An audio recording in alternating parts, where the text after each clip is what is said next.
El primero es el doctor Javier Donde Matute. El doctor Matute es doctor en Derecho Penal Internacional y Comparado por la Universidad de Aberdeen. Es profesor titular de la Universidad Autónoma de Tlaxcala y es miembro del Sistema Nacional de Investigadores, que lo reconoce con el nivel 3, que es el máximo nivel. Es verdaderamente un experto y siempre es un privilegio escucharlo. Él va a comenzar esta mesa con una reflexión relacionada con la función de las amnistías en la justicia transicional. Adelante, doctor. Gracias. Pues gracias. Fue a buscar una silla, pero bueno, gracias por la invitación. Y bueno, efectivamente, el tema de las amnistías es un tema que he estado trabajando últimamente. De hecho, presenté un artículo, ¿no? Con motivo de este congreso. Y aquí básicamente les voy a compartir algunos de mis hallazgos de investigación. Mi línea de investigación ya durante hace mucho tiempo es el derecho penal internacional. Entonces yo veo las amnistías desde este punto de vista, ¿no? Y lo aclaro porque es un punto de vista distinto, diverso, al que normalmente se estudia desde el ámbito internacional, por lo menos, que es el derecho internacional de los derechos humanos. Entonces aquí, aunque las colegas internacionalistas hablan mucho de la fragmentación del derecho internacional, me parece que este es un ámbito en donde efectivamente se da este fenómeno. Entonces, yo en este artículo que presenté me pongo exploro básicamente cuál ha sido la postura de los tribunales internacionales en materia penal con respecto a las amnistías. Entonces, ya les adelanté una primera conclusión, que es que la postura en el derecho penal internacional es distinta a la postura que encontramos en el derecho internacional de los derechos humanos. Ha habido algunos pronunciamientos de tribunales que se les llama híbridos o internacionalizados o mixtos, que básicamente tienen características tanto de tribunales nacionales en materia penal como tribunales internacionales en materia penal con respecto a las amnistías, principalmente la Corte Especial de Sierra Leona, ¿no? Y las salas extraordinarias de Camboya. Aquí, y en ambos casos, se ha hablado de un rechazo a las amnistías por los crímenes internacionales que fueron llamados a juzgar estas dos instancias internacionales, que básicamente son crímenes de guerra, crímenes de lesa humanidad, y en el caso de Camboya, genocidio, ¿no? Aquí, sin embargo, y esto es una crítica inclusive a la metodología utilizada por la Corte Interamericana de Derechos Humanos, se quedan con estos pronunciamientos de rechazo y ahí lo dejan.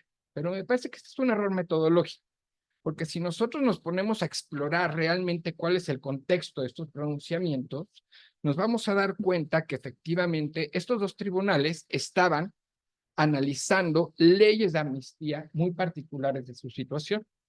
La ley de amnistía, por ejemplo, la de Sierra Leona, que deriva de los acuerdos de Lomé, que son los acuerdos de paz entre los grupos armados organizados en Sierra Leona y el gobierno, ¿no? Donde se plantea una amnistía y esta en el estatuto de la Corte Especial de Sierra Leona se rechaza.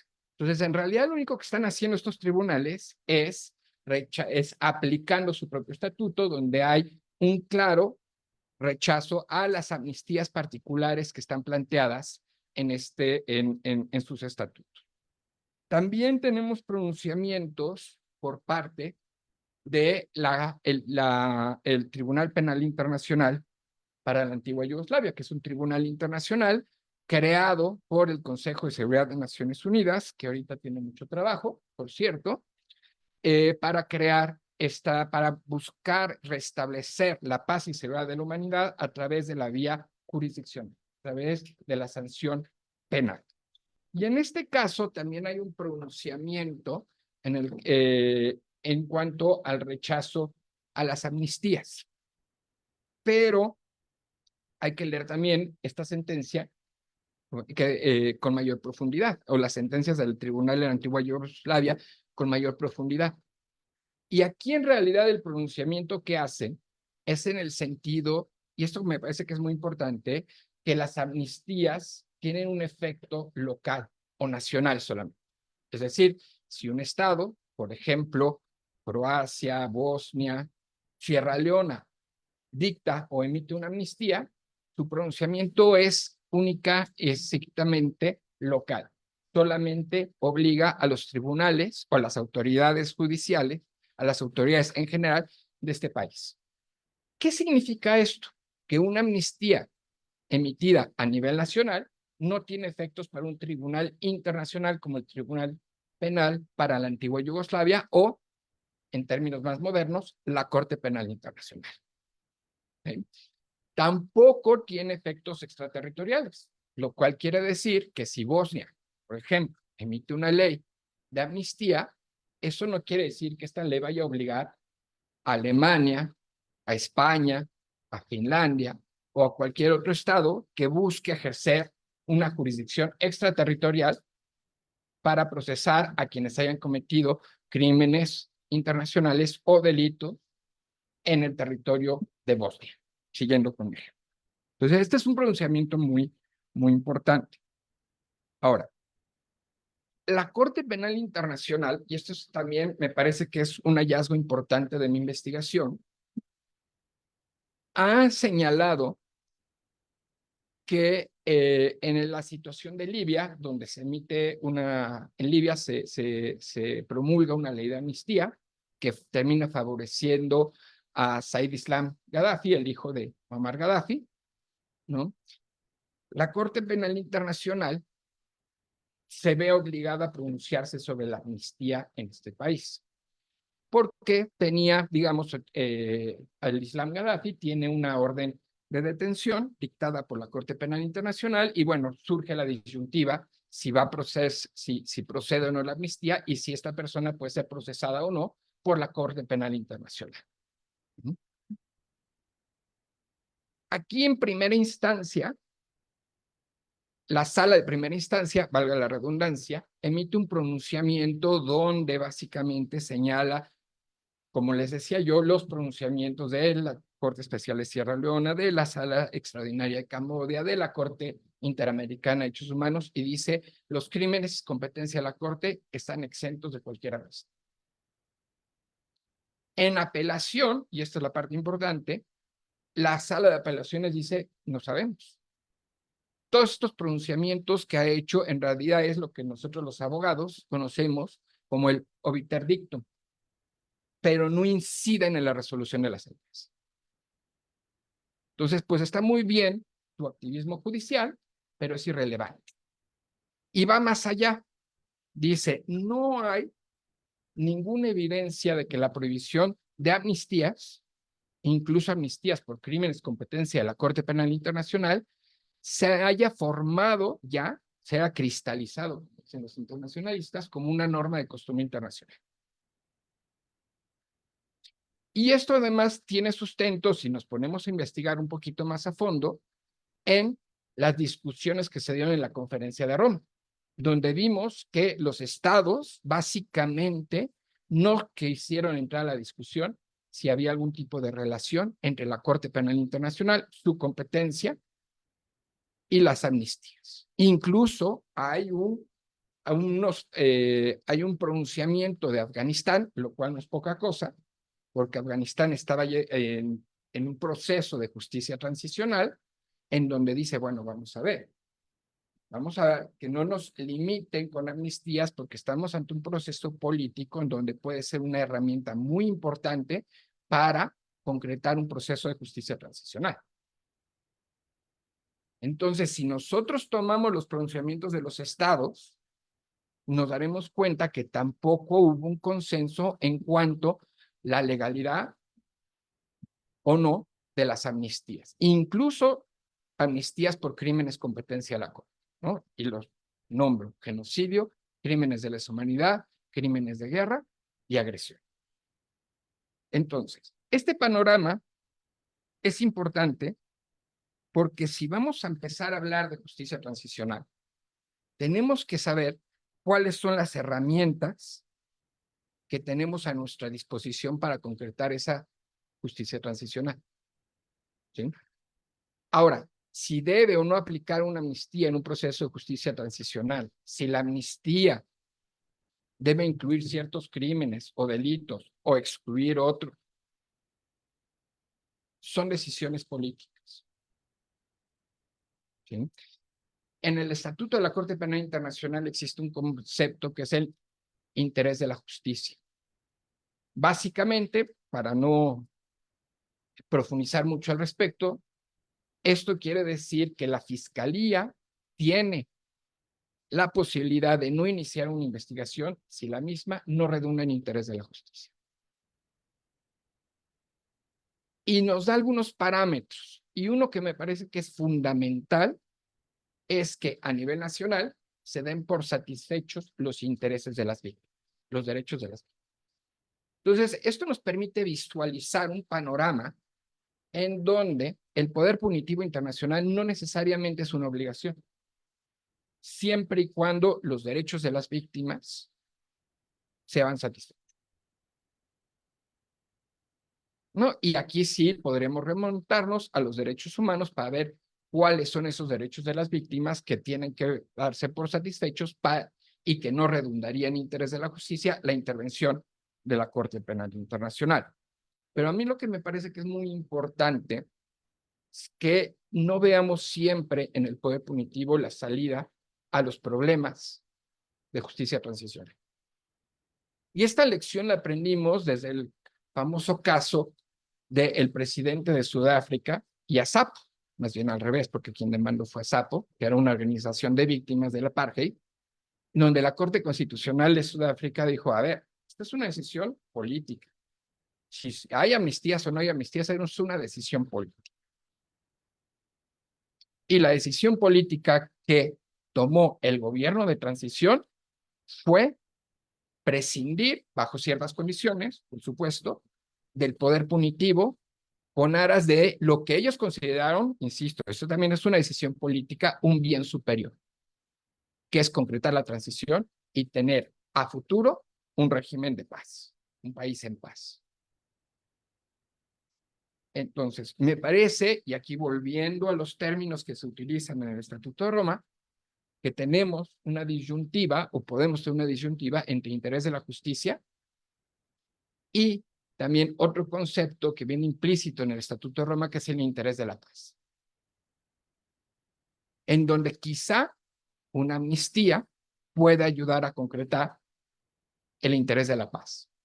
Insisto, no estoy tomando partido, estoy poniendo el panorama como están, porque si se van a tomar decisiones de justicia transicional, creo que son conceptos que se deben de considerar y tenemos que tener muy claro cuál es el panorama, cuál es el marco jurídico de una de las herramientas que ha resultado históricamente más importante en materia de justicia transicional, como son las amnistías. Claro, estas amnistías también, insisto, deben estar sujetas a ciertos parámetros. Por ejemplo, nadie podría negar, o bueno, yo por lo menos no podría negar, que una ley de amnistía tiene que otorgarse de forma independiente e imparcial, siguiendo los criterios que debe tener un tribunal a nivel nacional y, por supuesto, también a nivel internacional. Ya lo dije, tienen que garantizarse los derechos de las víctimas que no necesariamente coinciden con el ejercicio del poder punitivo. De hecho, podremos pensar que el exigir o insistir en el poder punitivo terminaría en una especie de venganza privada institucionalizada. O sea, regresaríamos al derecho penal como 2000 años, ¿no? Y esto también es importante porque en derecho internacional, mentir, cuando nosotros vemos la responsabilidad del Estado, lo primero que tenemos que hacer es ver cuál es la fuente de la obligación. Y por lo menos en derecho penal internacional, no hay una fuente de obligación que impida el ejercicio de amnistías. Y en derechos humanos, y esto seguramente José Antonio yo creo va a hablar más al respecto, es una construcción jurisdiccional, es una construcción, perdón, jurisprudencial de la Corte Interamericana de Derechos Humanos, porque tampoco encontramos un solo tratado que impida el ejercicio o la emisión de amnistías en un proceso de justicia transicional. ¿Habría alguna prohibición? Esta podría ser indirecta, y con esto cierro, derivada de los tratados que yo les llamo tratados de represión penal. Hay una serie de tratados internacionales que obligan o por los cuales se obliga el Estado a ejercer su poder punitivo. En casos, por ejemplo, de desaparición forzada de personas, genocidio, apartheid, tortura, por citar algo, por citar los que son más relevantes en materia de derechos humanos. Entonces, sí podría argumentarse que si existe una obligación para investigar, procesar y eventualmente, subrayo, eventualmente sancionar estas conductas, esto sí podría ir en contra de una amnistía que tendría como objetivo renunciar al poder punitivo, desde la acción penal hasta el proceso y, por supuesto, la sanción. Entonces, si vamos a encontrar un límite, o habría que verlo justamente en función o en razón de los tratados de represión penal, pero no en el marco del Estatuto de la Corte Penal Internacional. Y con un análisis metodológico tampoco lo veo en los tribunales híbridos e internacionales que precedieron el funcionamiento de la Corte Penal Internacional. Muchas gracias.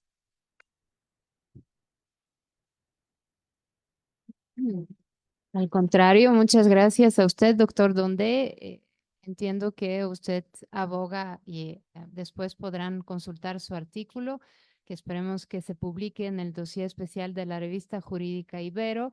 Y el doctor Donde aboga a favor de la no existencia de una norma de derecho internacional, tanto convencional como consuetudinario, que prohíba el otorgamiento de amnistías, incluso para los crímenes más graves, que son los 4 crímenes internacionales. Y por supuesto, como bien nos explicó, no es el mismo interés del poder punitivo de castigar a los responsables de estos crímenes ante tribunales penales internacionales o híbridos, o de pacificar una sociedad en el interés de la paz, como él dijo, en sociedades post-conflicto y en el caso de la justicia transicional. Entonces, me pareció muy interesante su ponencia. Y ahora le voy a dar la palabra a la doctora Alicia Solini Vincas. La doctora Solini es abogada por la Facultad de Derecho de la Universidad Nacional de La Plata, en Argentina. Es doctora en Derecho por la División de Estudios de Posgrado de la Facultad de Derecho de la UNAM. Actualmente es profesora e investigadora titular por oposición en el Departamento de Derecho de la UAM, Unidad Azcapotzalco. También es coordinadora en esta casa académica del eje docente de Derecho Penal. Forma parte del Comité de la Maestría en Derecho. Ha impartido clases y conferencias en el Instituto Nacional de Ciencias Penales, en otras universidades e instituciones de prestigio. Sus intereses de investigación tienen que ver con justicia para adolescentes, política criminal en México, responsabilidad penal de los entes colectivos, justicia alternativa en materia penal. Tiene muchas publicaciones, una brillante carrera académica y sin detenerme más, le doy la palabra a la doctora Solín.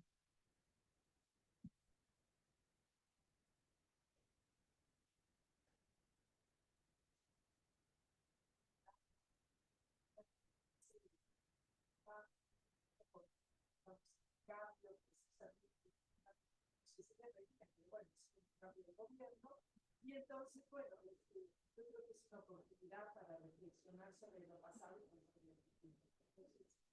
Entonces, yo reflexioné sobre la justicia transicional en la desaparición de personas. El tema de la desaparición de personas fue algo del año pasado, y lo retomé un poco, y es un tema que tiene que ver con historia, entonces la desaparición de personas sabe que llega directamente, digamos, ¿no?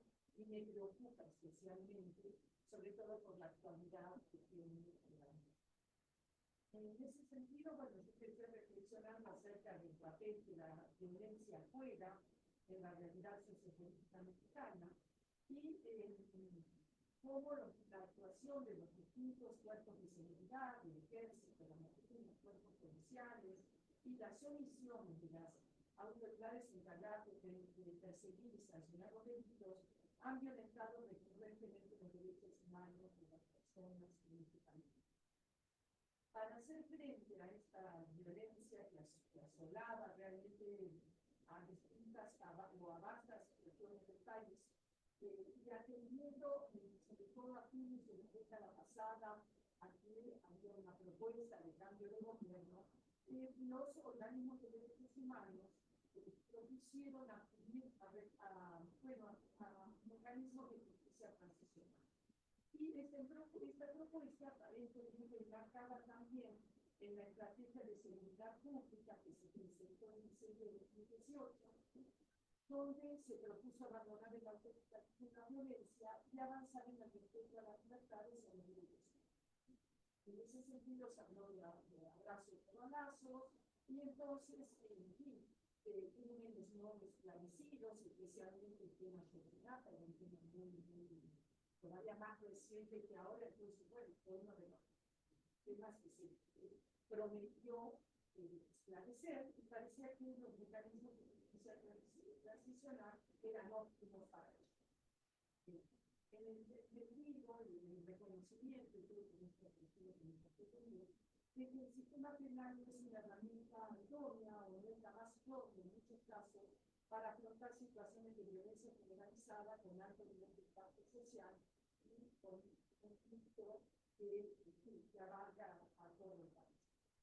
La historia de la justicia transicional en medio del primer derecha, pero se remontan a fines del siglo XX, ¿no? La segunda mitad del siglo XX, en que ante situaciones en las que hubiera en América Latina, violaciones de derechos humanos por parte de los estados, por parte de los estados, incluso se recurrieron a mecanismos. Lo cierto es que la justicia transicional incluye mecanismos judiciales y no judiciales, con diferentes alcances, y ello da lugar siempre a un espacio de tensión, ¿no? Entre la justicia entendida como castigo penal, que es un poco de lo que se acaba de hablar, ¿no? Y la paz, entendida como perdón en conflicto integral, un balance entre esto, ¿no? Se refleja en las propuestas de persecución penal y las propuestas de amnistías u otros mecanismos no punitivos. Entonces, bueno, esto siempre es una tensión y los mecanismos, cuando se propone justicia transicional, no hay una solución única, sino que, bueno, dependerá en cada caso cómo se va inclinando desde la balanza, ¿no? En cada situación. Los objetivos que se han reconocido como justicia transicional es el conocimiento de los hechos, eso se ha buscado generalmente a través de comisiones de igualdad o de comisiones de investigación, reducir la impunidad, y ahí sí es donde entra en lugar el tema de lo penal, ¿no? Realmente a través de mecanismos penales, preparar a las víctimas en daños sufridos y reconstruir el tejido social. Esto se ha aplicado generalmente a través muchas veces de acciones económicas, digamos, de programas económicos de reparación, y impedir la repetición de los eventos. Esto se requiere de políticas públicas, muchas veces cambios institucionales y legislativos que nunca se han logrado. Alcanzar cada uno de estos objetivos es un gran desafío, y frente a ello hay un gran número de obstáculos. No ha sido fácil de pasar. Yo dije, bueno, ¿de qué manera pueden aplicarse estos mecanismos, o se ha intentado aplicar estos mecanismos en el caso de la desaparición de personas en México? La desaparición de personas en México no es nueva, inicia la segunda mitad, diría yo, del siglo XX, y los que han estudiado el caso del detenimiento hablan de por lo menos dos grandes etapas de dos olas de desaparición. Sí.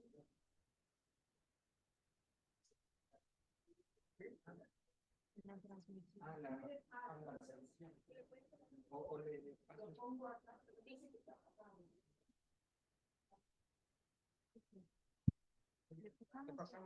Bueno, disculpen, no. Sí. Sí. Bueno, aquí sí se escucha, es para la transmisión, sí. Yo como tengo voz fuerte, generalmente no me preocupo mucho por el micrófono, pero bueno, pero para una transmisión sí, claro, es importante. Les decía yo que hay dos grandes etapas, dos grandes olas que llaman.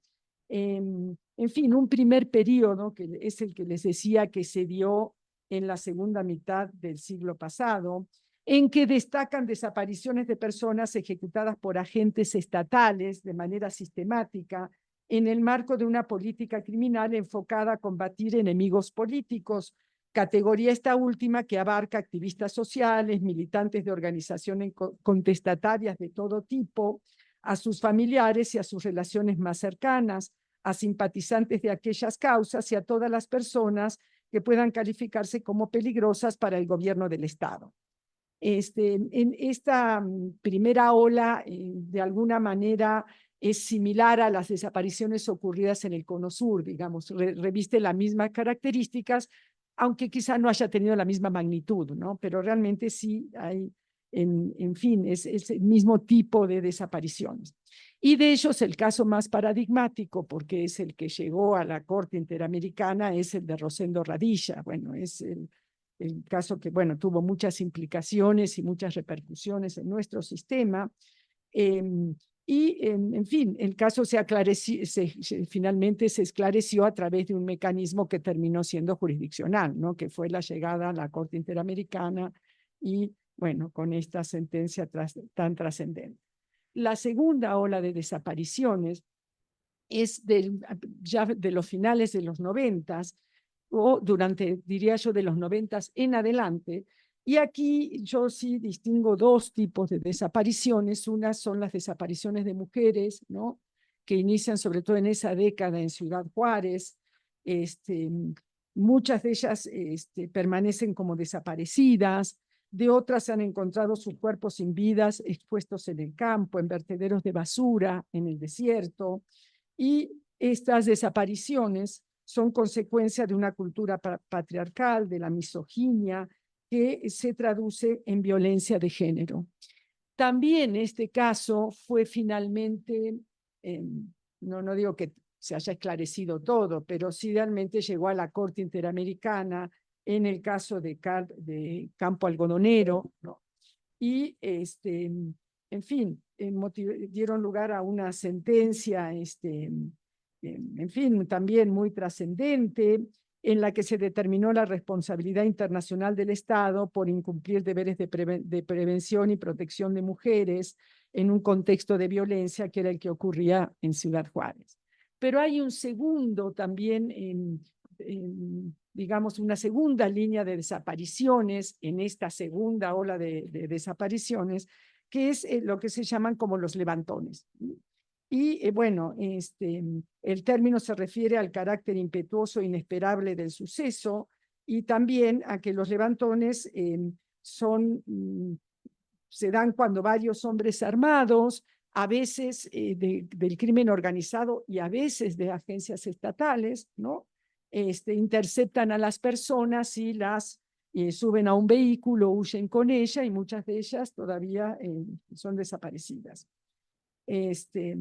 Diversos organismos nacionales e internacionales han destacado la participación de agentes del Ejército y de la Marina en la detención y posterior desaparición de personas en el país en el marco de la llamada guerra contra el narcotráfico. Sin embargo, estos levantones son realizados tanto por, insisto, servidores del Estado, servidores públicos, personas pertenecientes a grupos de seguridad, como por integrantes del crimen organizado. En este caso, bueno, el caso más relevante y que realmente conjuga a ambos es el caso de Ayotzinapa, ¿no? ¿sí? En lo que ocurrió en la noche del 26 y 27 de septiembre y, en fin, los diferentes informes sobre la desaparición de los estudiantes de Ayotzinapa cambian la narrativa, pero no han desvirtuado los hechos esenciales del evento, que un grupo de estudiantes que luego de ser detenido por policías municipales, o sea, por agentes estatales, fueron secuestrados y asesinados y sus cuerpos desaparecidos por un grupo criminal, Guerreros Unidos, que operaba en la zona. En fin, no me voy a detener yo en el detalle propio de Ayotzinapa, del que Ariadna lo abordó en profundidad, pero bueno, conjuga realmente la participación de ambos, ¿no?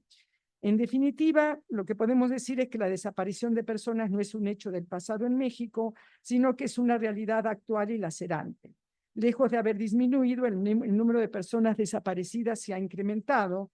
En agosto de 2024, el número de personas desaparecidas, no localizadas y no localizadas, según la página de la plataforma, ¿no?, de Nacional de Búsqueda, ascendía en ese momento a 328.340. De ellas, 115.643 son personas desaparecidas y no localizadas y 212.697 localizadas. Ahora bien, de estas desaparecidas y no localizadas, son personas desaparecidas 104.908 y no localizadas 19.935. En el entendido que las desaparecidas son aquellas cuya desaparición está asociado a un posible delito, ¿no? Las otras no localizadas son personas, bueno, no localizadas, pero que no están asociadas a un delito. Bueno, frente a este fenómeno que es histórico, que ha pasado por distintos logísticas y modus operandi, e incluso que ha tenido distintos actores, ¿no? Se ha intentado, porque no podemos decir que no ha habido nada, bueno, se han intentado de parte del Estado algunas, en fin, mecanismos, algunos de tipo legislativos, otros no legislativos, algunos por motus propio, otro porque ha sido impulsado por la instancia, por la Corte Interamericana a llevarlos a cabo, realmente, ¿no? Lo primero que, bueno, una de las cosas que se hizo fue finalmente realizar una ley general en materia de desaparición forzada de personas, desaparición cometida por particulares y del Sistema Nacional de Búsqueda de 2017, ¿no? Lo novedoso de esta ley, sobre todo, fue, además de la tipificación que estaba mal hecha, esto del Sistema Nacional de Búsquedas. Esto era un aporte, digamos, un poco distinto a las instancias penales tradicionales, ¿no?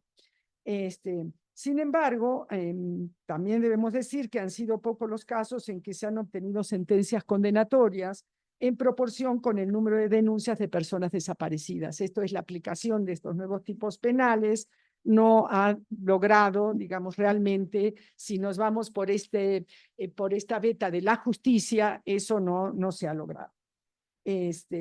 La larga historia de desapariciones en el país, la insuficiencia o fracaso de la justicia tradicional, ¿no? Para resolver los casos y satisfacer los derechos de acceso a la justicia, a la verdad y la reparación, y la no repetición de las víctimas, dio lugar entonces a la creación de otros organismos.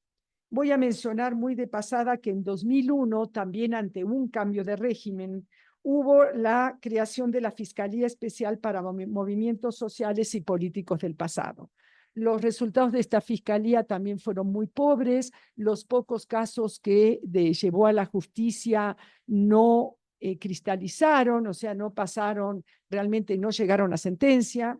Y por otro lado, el informe, que de alguna manera puede aportar alguna luz sobre la investigación que llevó a cabo, se hizo en 2006, es difícil de encontrar, rastrearlo hoy no es tan fácil, en fin, es un informe que ha quedado prácticamente, hoy prácticamente inoperante.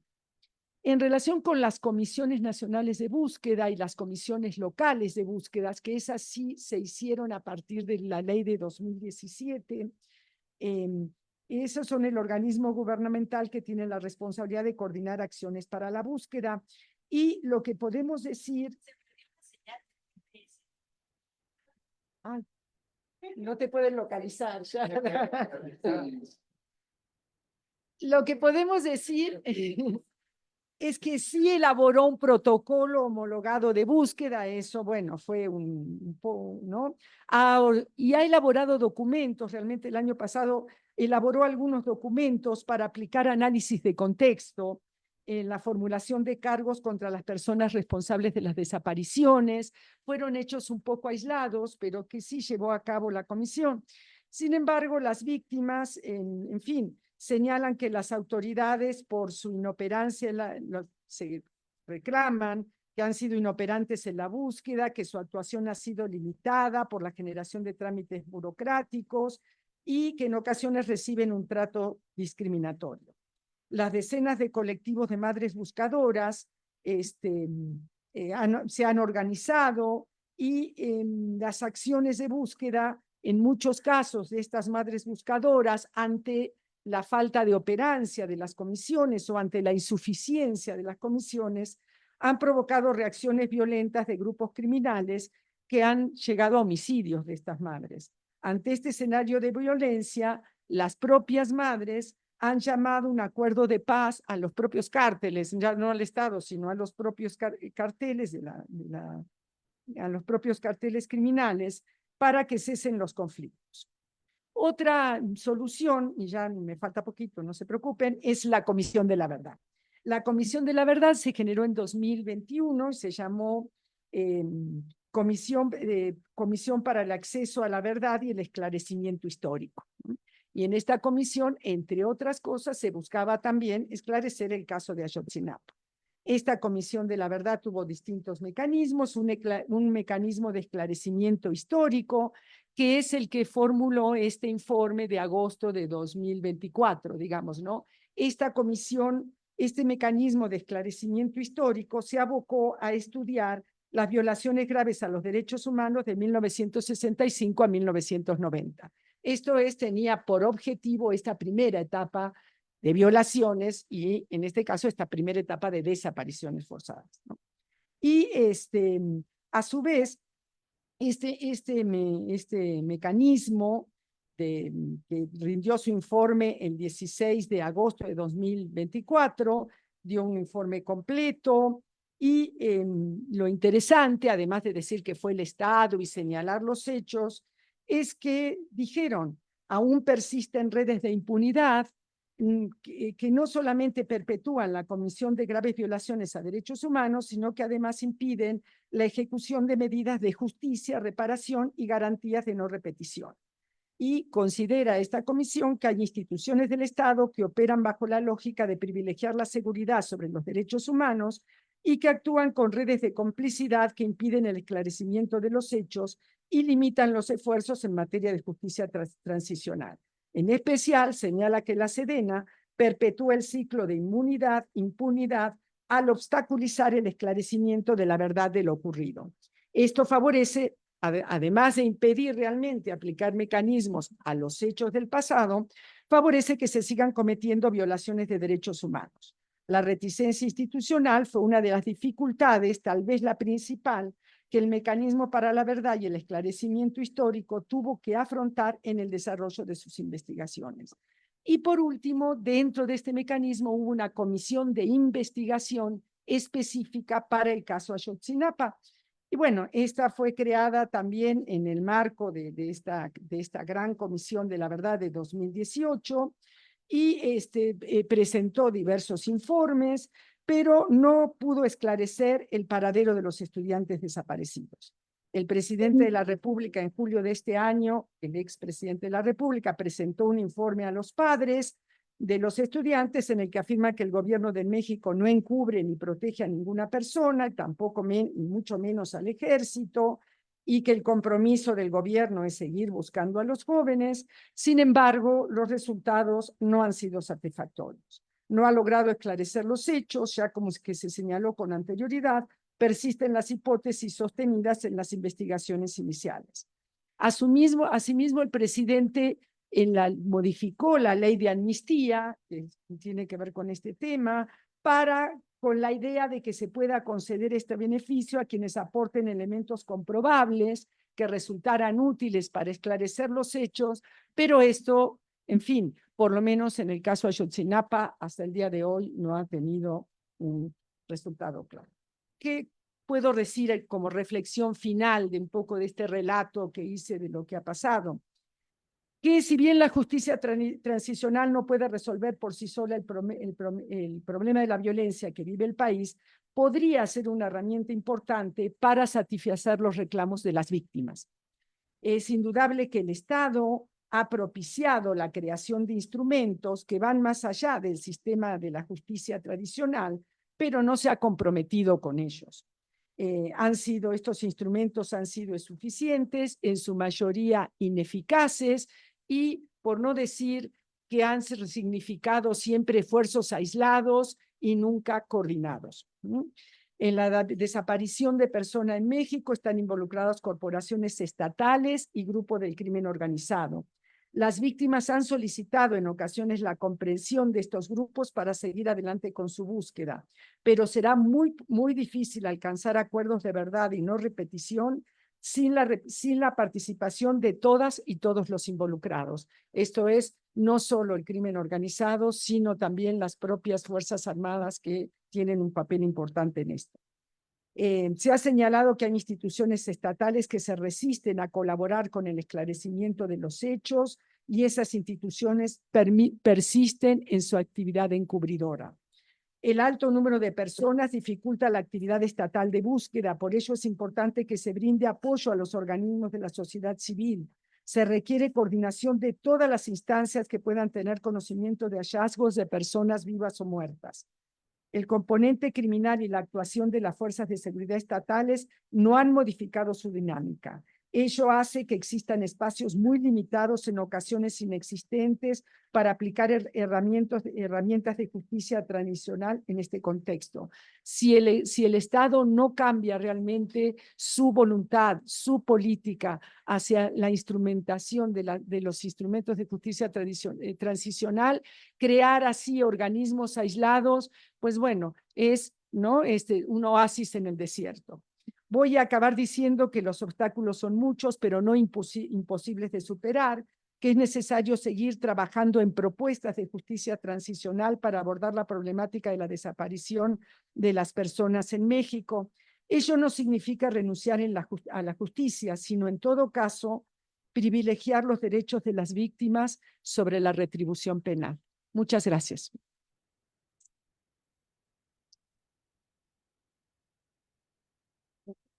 Sí.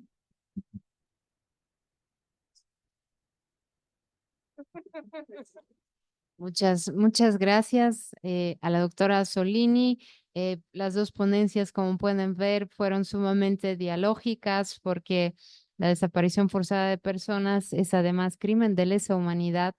Y bueno, la reflexión de la doctora en torno a la eficacia o más bien ineficacia de los mecanismos de justicia transicional que se han implementado en México en materia de desaparición forzada, pues también aportan mucho al análisis de los retos en la impartición de justicia en casos de desaparición forzada, pero como atinadamente concluyó la doctora Azzolini, sobre todo en preservar los derechos de las víctimas, ¿no? Entonces otra vez estamos en esa discusión entre el poder punitivo del Estado frente a crímenes graves como la desaparición forzada, pero al mismo tiempo el perdón, el olvido y la paz que persigue la justicia transicional. Muchas gracias, doctora.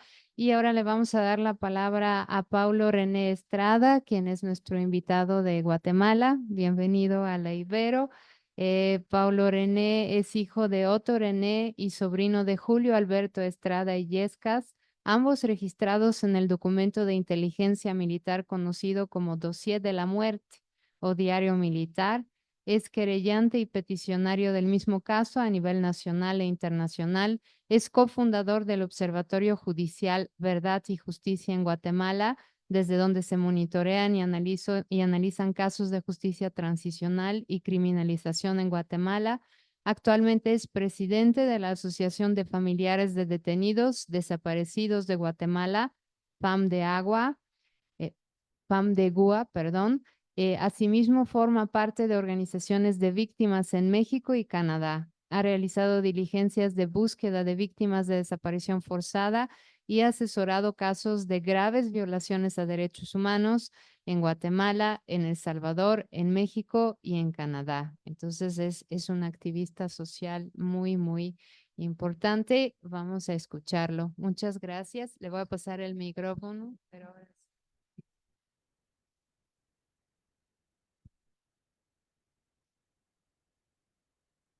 Ya boté todo, disculpen.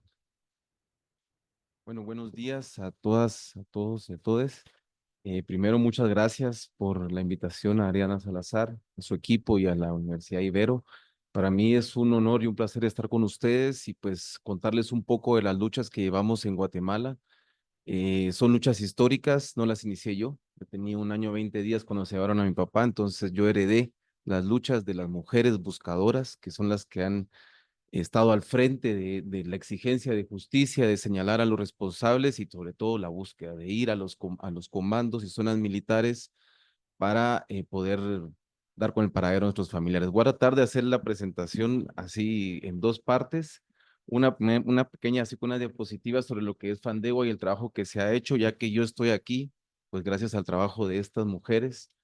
Yo pues aprendí de Aurelina Farfán, de Blanca Hernández, Marcia Méndez, de Lilian, doña Lilian le decía yo, de doña Estercita, que las conocí desde chiquitos y pues estoy aquí representando también su lucha, más que lo que yo he podido aportar, que para creo que es mínimo, pero lo de ellas ha sido el gran avance en la justicia guatemalteca. Partiría un poco haciendo la pregunta que decían en el panel anterior, no me acuerdo si fue Rachel o si fue el compañero de Costa Rica, ¿realmente en Guatemala ha habido una justicia de transición? O sea, o hay juicios de graves violaciones a derechos humanos.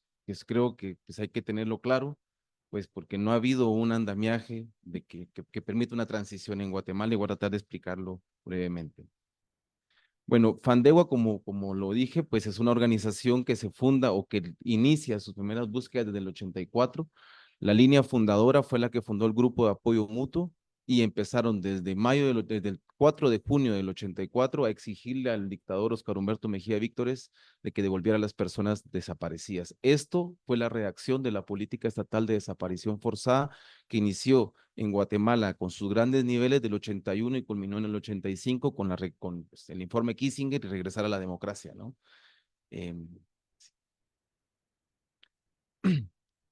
Como resultado de esto, pues de estas políticas también represoras, pues también el mismo grupo, el movimiento de víctimas se dividió. Se dividió porque también fue infiltrado, porque también hubieron problemas y en el 91 nace a la luz pública, pero de manera legal, Fandegua. Desde ese momento inicia con la primera exhumación que se hace durante el conflicto armado interno, que fue la exhumación que se realizó en el departamento de Petén por la masacre de las 2 R's, en la cual 201 personas fueron ejecutadas extrajudicialmente y se apropiaron a 2 menores, hubo violencia sexual y hubo pillaje. La siguiente, por favor. Desde el 2016, pues ha venido un cambio generacional que ha respondido también a las necesidades de los nuevos derechos humanos, ¿no? O sea, las señoras ya empezaron a rozar los 80 años, empezaron a tener problemas, la impunidad biológica las alcanzó, ¿no? ¿Por qué? Porque eran testigas claves para que se resolvieran graves violaciones a derechos humanos y esto también fue, o sea, también como lo dijo el compañero de Costa Rica, el contexto guatemalteco de cooptación de Estado, después de haber tenido una pequeña, se le llama un pequeño como democracia ahí, como primavera democrática, que realmente no fue una primavera democrática, estábamos siendo, o sea, bueno, la presidencia, el ejecutivo era de Otto Pérez Molina, señalado de participar en las masacres de genocidio, ¿no? Entonces, pero realmente ahí se lograron una apertura en tema de justicia, y esto es importante señalarlo, porque si ha habido avances en temas de justicia ha sido por la perseverancia y tenacidad de las víctimas. El Estado de guatemalteco nunca ha creado un mecanismo o ha tenido la buena voluntad para impulsar un caso de justicia de graves violaciones a derechos humanos en Guatemala. Aparte de esto, la presencia de los cuerpos ilegales y aparatos clandestinos de seguridad que fueron identificados bueno, desde los momentos previos a la firma de los acuerdos de paz seguían muy vigentes. Y eso lo podemos ver con la formación de partidos políticos en los cuales los grandes accionistas son los miembros de Abemilgua, AVEMILGUA como Asociación de Veteranos Militares de Guatemala, que junta todos los militares contrainsurgentes de la línea dura, que fueron los que tuvieron las dictaduras militares en Guatemala desde los 70 hasta el 86. Estas acciones también iban dirigidas en poder garantizar que el trabajo de FANDEGUA continuara. Y nosotros actualmente hay muchos hijos e hijas, sobrinos, nuevas hermanas y nuevas esposas que se han integrado a la asamblea de FANDEGUA y somos los que ahorita estamos dándole continuidad al trabajo de las señoras. Esto también se dio con la identificación que habían metodologías y estrategias para exigencia de justicia y búsqueda de personas desaparecidas que las mujeres habían creado de manera empírica y que éstas se quedaban encerradas en la oficina, ¿no? Entonces lo que hicimos fue empezar a sacar estas técnicas, ¿no? A contar sus testimonios, a que se conocieran sus testimonios. La siguiente, por favor. Bueno, ¿qué hacemos? Pues ya les conté, buscamos personas desaparecidas, exigimos que hayan procesos de justicia, pero sobre todo seguimos acompañando y fortaleciendo el movimiento de víctimas. La siguiente, por favor. A la fecha, FANDEGUA ha impulsado 160 exhumaciones en cementerios clandestinos. Estos están desde recintos privados, desde destacamentos militares, desde zonas militares, comandos y pues la mayoría de cementerios están en recintos militares. Se han hecho diligencias de exhumación en 15 departamentos de los 23 que tiene Guatemala y pues siempre se ha implantado una estrategia que pues se realiza exhumación, se le da apoyo a las psicosocial, a las víctimas, se hace una estrategia de comunicación para visibilización de los hechos. Esto depende también de la coyuntura y las necesidades de los casos, apoyo jurídico y sobre todo seguridad de las personas, porque como lo decía, las CIAC siguen todavía muy activas en Guatemala. Hemos recuperado 180 restos de víctimas del conflicto armado interno en Guatemala. Creo que el caso la siguiente, por favor. El caso más emblemático ahorita es el caso de Creompás, de la zona militar 21, en el cual ingresamos por una denuncia de 2 personas que podían estar enterradas ahí, y después de 3 años de exhumación recuperamos 565 osamentas, lo que lo convierte en el primer centro de exterminio a nivel latinoamericano registrado, y en el cual pues tenemos un caso abierto en Guatemala. La siguiente, por favor. La siguiente, esa era la que se me fue más. Bueno, casos de procesos de justicia. Bueno, pues FANDEGUA participa pues accionando de manera legal. Somos querellantes adhesivos, que es una figura que se da en el Código Procesal guatemalteco, en la Constitución, en la cual si hay graves violaciones a derechos humanos, las personas afectadas o que nos sentimos afectados, en mi caso yo por ser hijo, hermanos, esposas y padres, pueden volverse un acusador civil y coadyuvar la investigación del Ministerio Público, pero también las asociaciones civiles, ya que son delitos pluriofensivos y que afectan a la sociedad. Creo que aquí todos esos ustedes son los expertos de eso, yo no soy abogado. Por ahí. Actualmente nosotros empleamos el litigio estratégico como una manera de poder llevar adelante estos casos y llevamos 25 investigaciones ahorita de graves violaciones a derechos humanos, algunas ya incluso han pasado.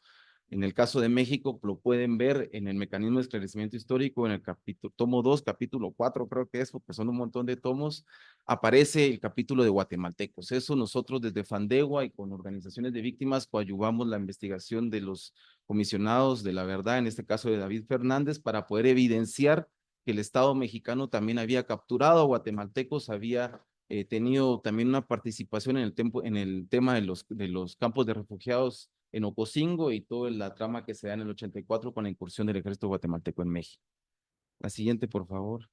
Bueno, el litigio estratégico, pues yo creo que todos lo saben aquí, pues creo que no tengo que explicarlo, pero pues, si quieren después lo retomamos. La siguiente, por favor, es que ustedes son los expertos de eso. Y bueno, ¿qué casos llevamos? Ante el sistema interamericano llevamos el caso de la masacre de las 2 R's, el caso de la masacre de Josefinos, que salen las 2 en el 82, asesoramos el caso Bamaca Velázquez, estos 3 casos con Segil, con la que nos acompaña, no podríamos solos. A nivel nacional tenemos sentencia en el caso de la masacre de las 2 R's, la desaparición forzada del joven Pérez Chehuen y el caso Chuatalum, la cual es importante porque es la primera sentencia a nivel nacional en la que son condenados por el delito de desaparición forzada.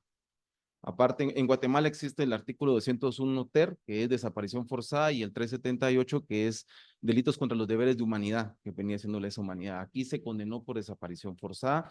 Actualmente tenemos el caso de Creompás que le contaba, que seguimos ahí impulsando, se generaron 24 órdenes de captura, hay 18 personas fueron capturadas, de las cuales ya varias las alcanzó la impunidad biológica, han muerto en prisión varios de los generales y coroneles señalados.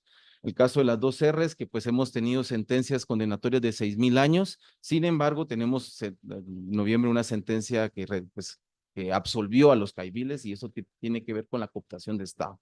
Nosotros decíamos, no van a meter una amnistía, volviendo un poco al tema, el tema de las amnistías creo que han sido superadas a partir de la última resolución de la Corte Interamericana de Derechos Humanos en el caso de violencia sexual a Chi, caso Chichupaqui y otros contra el Estado de Guatemala, en el cual manda a engavetar esa propuesta. Sin embargo, decíamos, nos van a sacar resoluciones contrarias a derecho.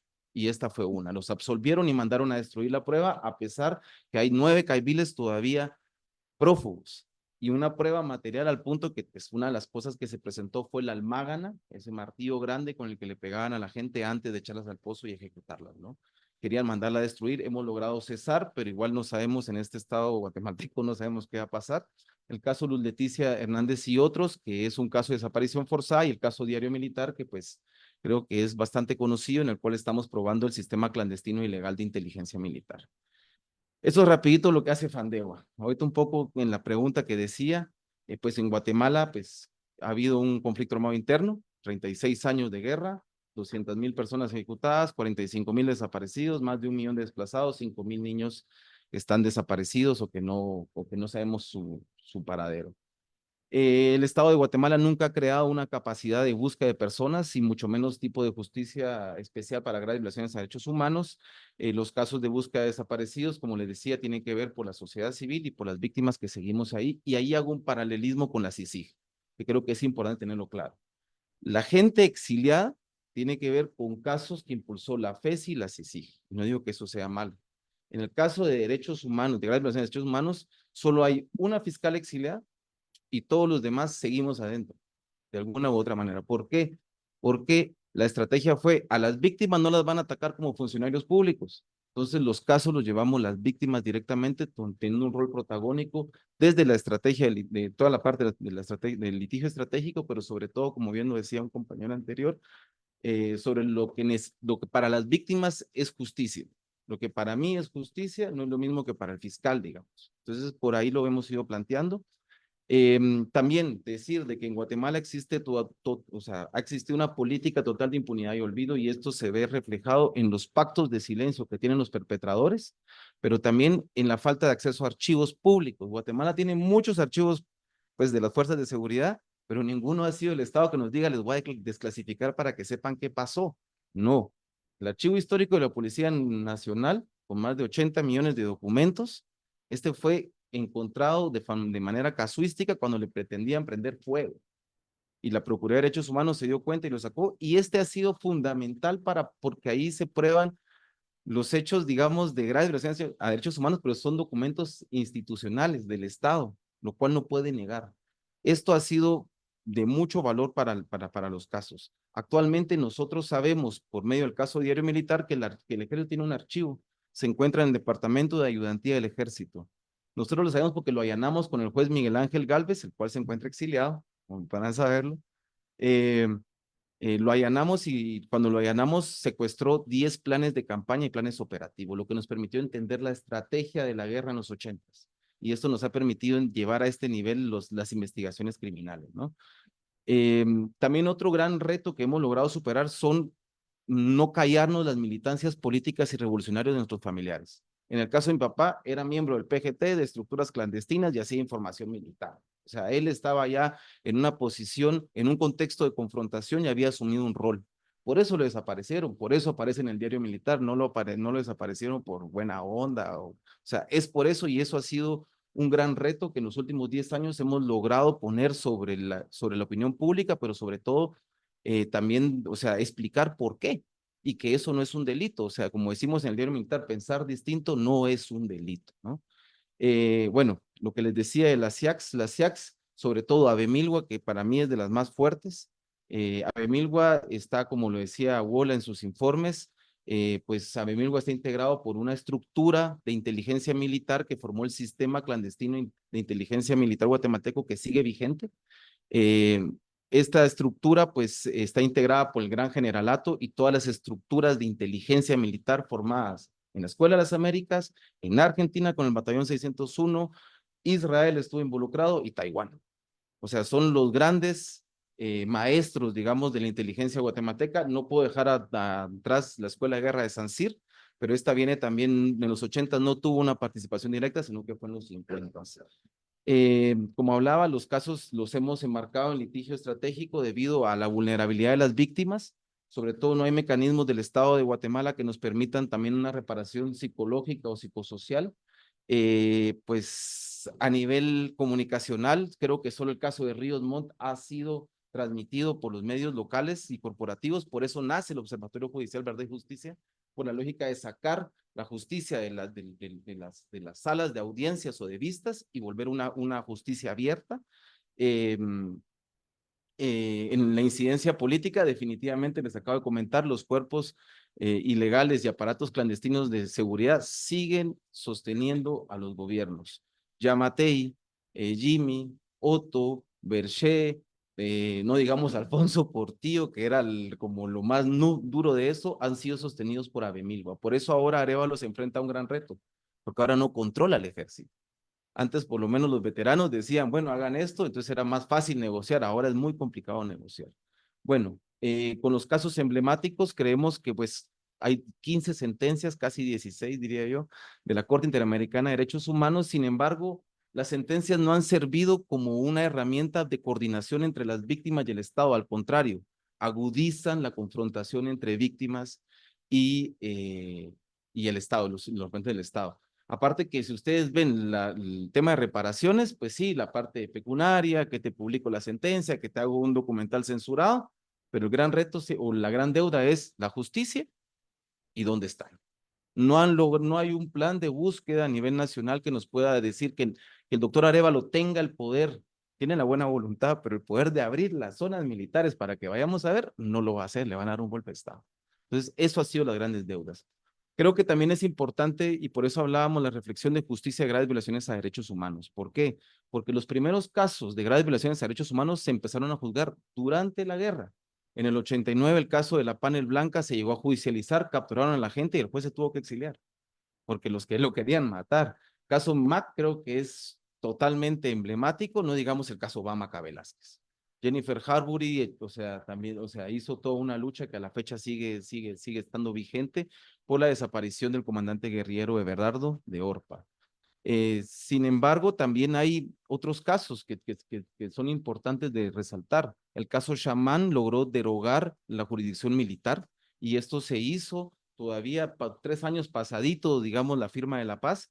Caso Gerardi creo que volvió a evidenciar el poder de la cofradía y de Abemilgo en las graves violaciones y que seguía vigente todavía en el gobierno de Álvaro Arzú.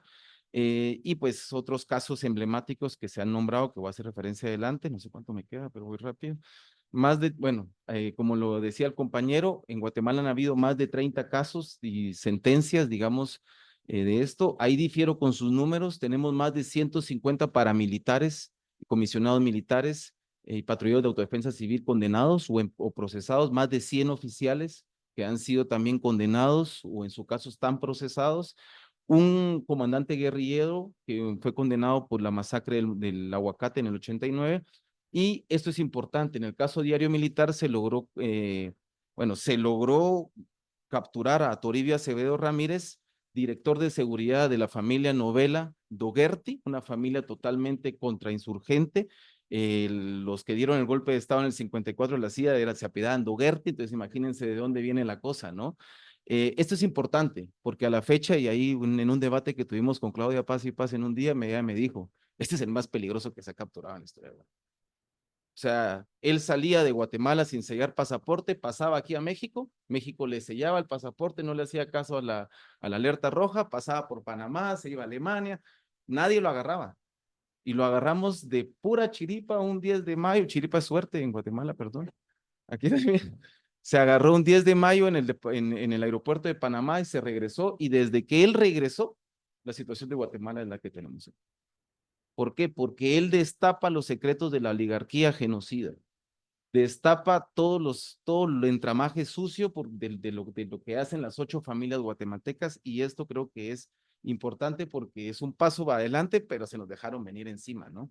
Los delitos que se han condenado en Guatemala son genocidio, desaparición forzada, violencia sexual como arma de guerra, violencia sexual dentro y fuera de interrogatorio táctico, ejecuciones sumarias, apropiamiento de medios menores, pillajes y delitos de deberes contra la humanidad, que es lo que siempre las defensas nos quieren meter ahí todos los delitos, ¿no? Para bajarle un poco al impacto de lo que está pasando.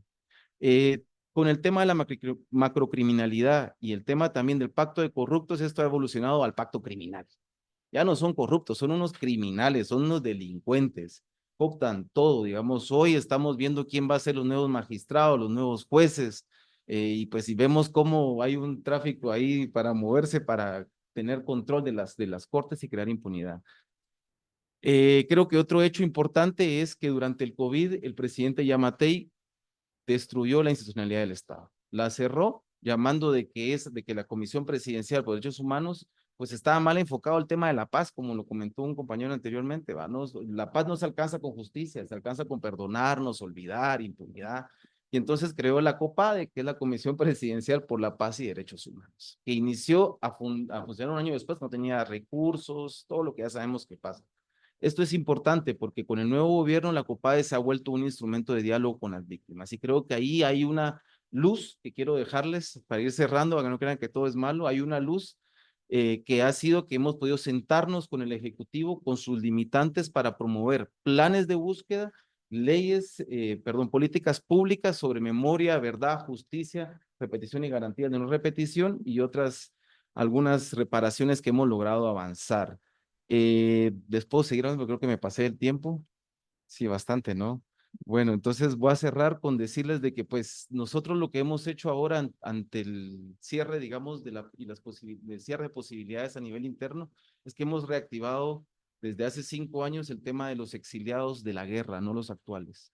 Son gente que salió, que en ese momento el Estado de Guatemala no tenía capacidad ni voltearlos a ver, y ahora que hay una cierta capacidad y son querellantes, son testigos en los casos de graves violaciones de derechos humanos, han logrado retomar el hilo y se han vuelto actores claves para la búsqueda de justicia, el Estado de Derecho y sobre todo mantener la democracia en Guatemala. Si quieren, ahí lo cierro y dejo para preguntas. Muchas gracias.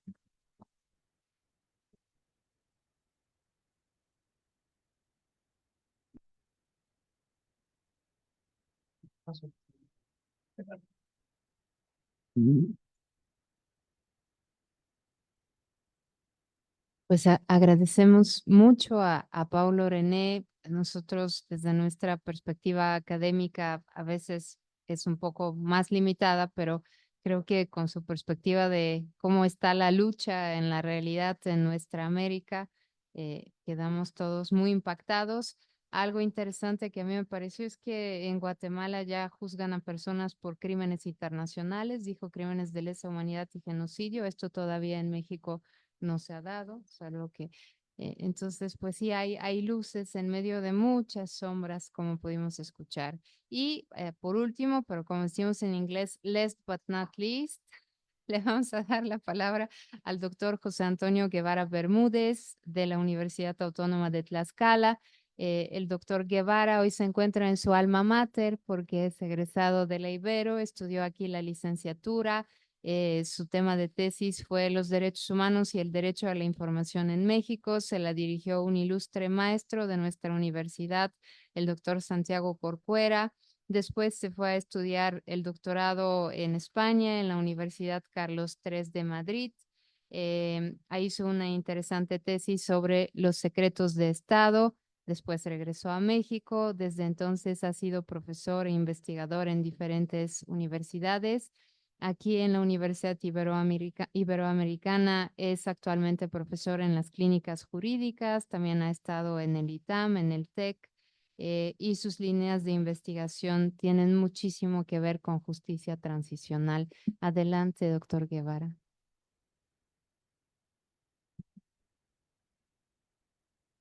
Gracias, Virginia, por la presentación, y gracias a Diana Salazar por la invitación a esta actividad y por organizarla. Felicidades, y gracias a la Ibero por permitirme estar aquí. Me da muchísimo gusto compartir el panel con Javier Dondé, con Alicia Azzolini y con Paulo Estrada, que nos visita de Guatemala. Bueno, yo les voy a platicar un poco sobre los desafíos democráticos que tiene Claudia Sheinbaum y las alternativas para hacer frente a la impunidad, a la verdad y a las reparaciones a las víctimas de las atrocidades cometidas en México desde 2006. Desde la llegada de López Obrador a la presidencia en diciembre del 2018, él y su gobierno han tomado decisiones e instrumentado políticas que han quebrantado el orden constitucional, erosionado la división de poderes, limitado el funcionamiento de los controles democráticos, militarizado la seguridad e incrementado la concentración de poder en el Ejecutivo Federal, así como mermado la capacidad de las autoridades para hacer valer efectivamente los derechos humanos mediante la lucha contra la impunidad. Ayer asumió la primera presidenta de México, Claudia Sheinbaum Pardo, del mismo partido Morena, quien asegura dar continuidad a las políticas y el estilo personal de gobernar del Ejecutivo saliente. Las mañaneras, su versión del quién es quién en las mentiras, descalificar a críticos y críticas, con la alarmante diferencia que la alianza de partidos que la llevó al triunfo electoral tienen mayorías calificadas, artificiales algunas, o la mayoría también, en las cámaras de diputados y senadores, además del control de los poderes de la mayoría de los estados de la República.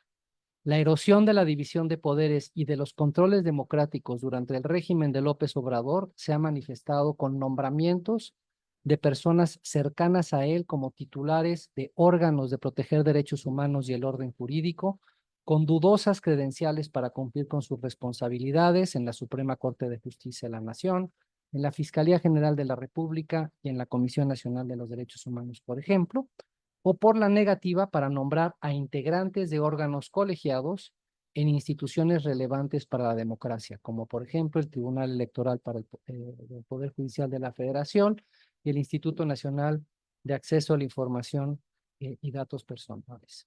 El presidente de la República, dependencias del Ejecutivo Federal, legisladores y simpatizantes del partido oficialista o de los partidos oficialistas atacan de diferentes formas a integrantes del Poder Judicial Federal que resuelven asuntos relativos a iniciativas y políticas prioritarias presidenciales o que protegen los derechos de personas o comunidades del actual gubernamental.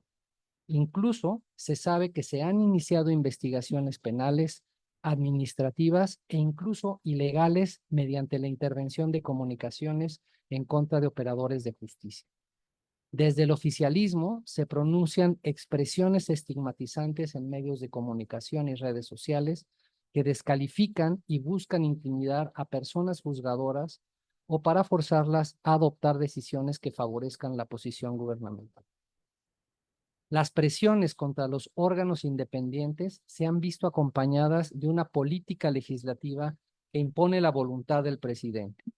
Los partidos afines a López Obrador y ahora a Claudia Sheinbaum, desde inicios de septiembre de este año, han mostrado una total falta de voluntad para escuchar a la ciudadanía, así como dialogar y negociar con los partidos de la oposición, lo que ha hecho que el Congreso de la Unión deje de ser un órgano propiamente deliberativo, al menos en las iniciativas que han sido cuestionadas.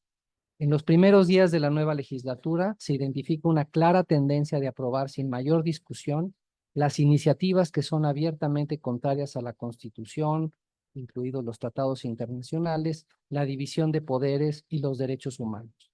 Por ejemplo, se aprobaron cuestionadas reformas constitucionales para privar de independencia al Poder Judicial y para militarizar la seguridad pública, por ahora a nivel federal, y dar facultades a las Fuerzas Armadas para desempeñar funciones que por su naturaleza no le corresponden ni le corresponderían a los militares, sino a los civiles.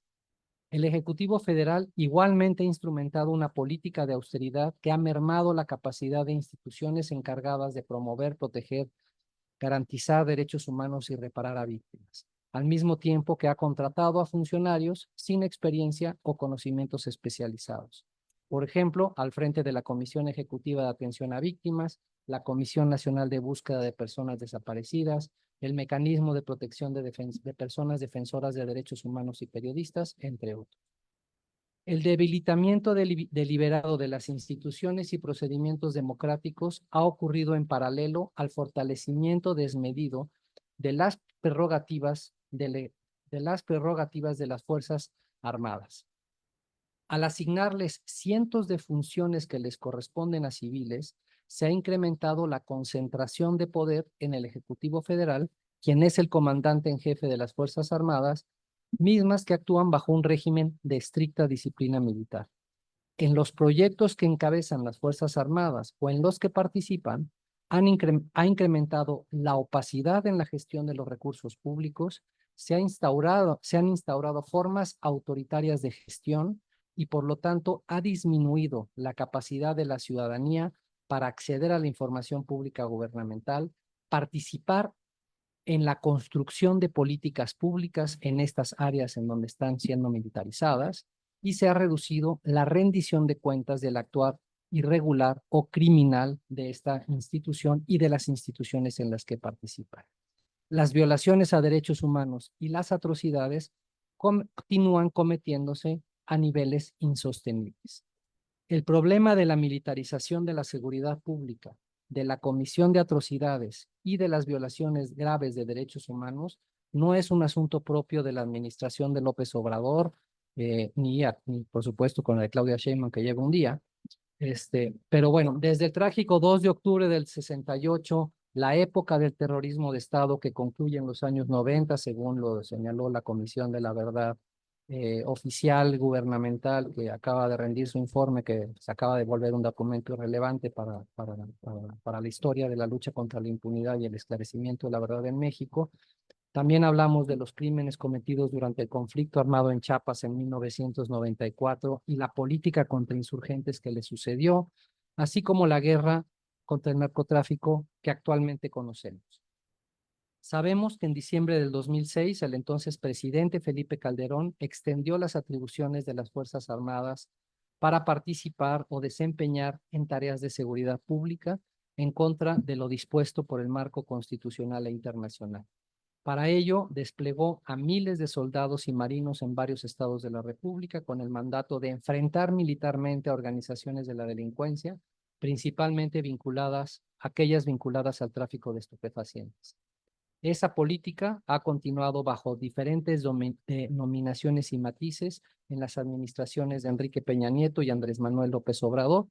Este último, como ya nos lo señaló la doctora Solini, incluso a pesar de haber prometido en la campaña la desmilitarización de la seguridad y en sus políticas de seguridad decía que iban a hacer las cosas distintas con los supuestos abrazos y no balazos, pero lo que es un hecho es que la administración saliente de López Obrador reforzó el actuar de las Fuerzas Armadas en tareas de seguridad pública y, como mencionamos anteriormente, en otras tareas que les corresponden a los civiles. No solo eso, sino como ya también vimos anteriormente, logró una reforma constitucional en el Congreso que les permite desempeñar esas funciones que deberían de estar prohibidas de acuerdo al entendimiento del pacto constitucional que tenemos desde el siglo XIX. Ese despliegue militar a lo largo y ancho del territorio nacional han producido o detonado un dramático incremento en las violencias. Se han perpetrado cientos de miles de casos de detenciones arbitrarias, torturas, desapariciones forzadas de personas, desapariciones forzadas por particulares, ejecuciones extrajudiciales o asesinatos y desplazamientos internos forzados por parte de las fuerzas de seguridad, incluidas las armadas, así como por grupos criminales, las cuales en muchas ocasiones, actúan con autorización, apoyo o complicidad de funcionarios públicos estatales, municipales o federales. El caso Ayotzinapa tan solo es un ejemplo. Algunas organizaciones de la sociedad civil y algunos académicos, por supuesto, consideramos que por la forma sistemática y la cantidad de abusos de derechos humanos como los mencionados que se han cometido en contra de la población civil, estamos frente a la existencia de crímenes contra la humanidad y porque se reúnen las condiciones que el derecho de la guerra establece también como crímenes de guerra, que son los ilícitos más graves de trascendencia para la comunidad internacional en su conjunto, y esto significa que la comunidad internacional en su conjunto tiene también responsabilidades para poner los ojos en México y adoptar medidas para combatir la impunidad, garantizar la verdad y la justicia y las reparaciones para las víctimas. Esa política de seguridad militarizada no ha detenido el actuar de las organizaciones criminales, a pesar de que el oficialismo del PAN, del PRI y ahora de Morena nos digan lo contrario. No ha disminuido las violencias, no, ha impedido el fortalecimiento de las policías civiles y ha perpetuado la comisión de violaciones graves de derechos humanos y atrocidades. Además, debido a que las fuerzas no están subordinadas a las autoridades civiles, por un periodo y objetivos limitados, como dicen las obligaciones de derechos humanos derivadas de sentencias internacionales dirigidas a México, no existen mecanismos de fiscalización independientes, se ha erosionado el orden constitucional y se han violado flagrantemente obligaciones internacionales de derechos humanos. Eso nos obliga a pensar fuera de la caja sobre lo que se puede hacer para combatir la impunidad. Sobre la capacidad de las instituciones de hacer valer los derechos humanos y el acceso a la justicia, ya se ha dicho, en el país no se investiga, procesa y por consiguiente ni ocasionalmente se sanciona por esta clase de crímenes a prácticamente ningún funcionario público ni integrante de organizaciones criminales. La impunidad generalizada que se vive en el país y selectiva en casos de abusos cometidos por funcionarios públicos, abusos o atrocidades, ha permitido el crecimiento de los fenómenos delictivos. Incluso ha permitido que las organizaciones criminales crezcan de tal manera que han extendido sus operaciones ilícitas y métodos violentos de actuar a otros países de la región latinoamericana. Hemos visto casos que ha resuelto el sistema de justicia guatemalteco con la CICIG, de Zetas que cometieron crímenes atroces, además de crímenes de narcotráfico y otros delitos transnacionales en Guatemala. Hemos visto la presencia de organizaciones criminales en Ecuador y en otros países de la región, lo cual no solamente afecta a los sistemas de justicia de los países, sino que afecta seriamente la paz y la seguridad de la región. En las muy contadas investigaciones y sentencias condenatorias que se han dictado en contra de servidores públicos que cometieron atrocidades en México o violaciones graves de derechos humanos, se fincaron responsabilidades solo a algunos autores materiales, dejando impunes a los mandos medios y superiores, que son los que diseñan, implementan, dirigen o toleran políticas y estructuras violentas, así como la comisión y repetición de estos crímenes. Los escasos procesos legales que han prosperado se han construido bajo la lógica del caso aislado o de la manzana podrida, dejando los fenómenos y la sistematicidad de los crímenes a un lado. Es notoria especialmente la impunidad de que gozan los integrantes de las Fuerzas Armadas que cometen estos abusos como parte de las diferentes políticas que ejecutan o que han ejecutado o en las que participan o en las que han participado. Los responsables militares de las atrocidades no solo tienen garantizada la impunidad por la Fiscalía General de la República, sino que además son premiados con ascensos en el escalafón castrense o al ser designados para ocupar puestos claves en los gobiernos federales, estatales o municipales. Personas que debieran rendir cuentas por haber cometido crímenes, los crímenes más serios para la comunidad internacional, ahora se encuentran en posiciones de liderazgo en un contexto en el que la administración de López Obrador, los gobiernos locales, han asignado a las Fuerzas Armadas 291 funciones, actividades o facultades de carácter civil.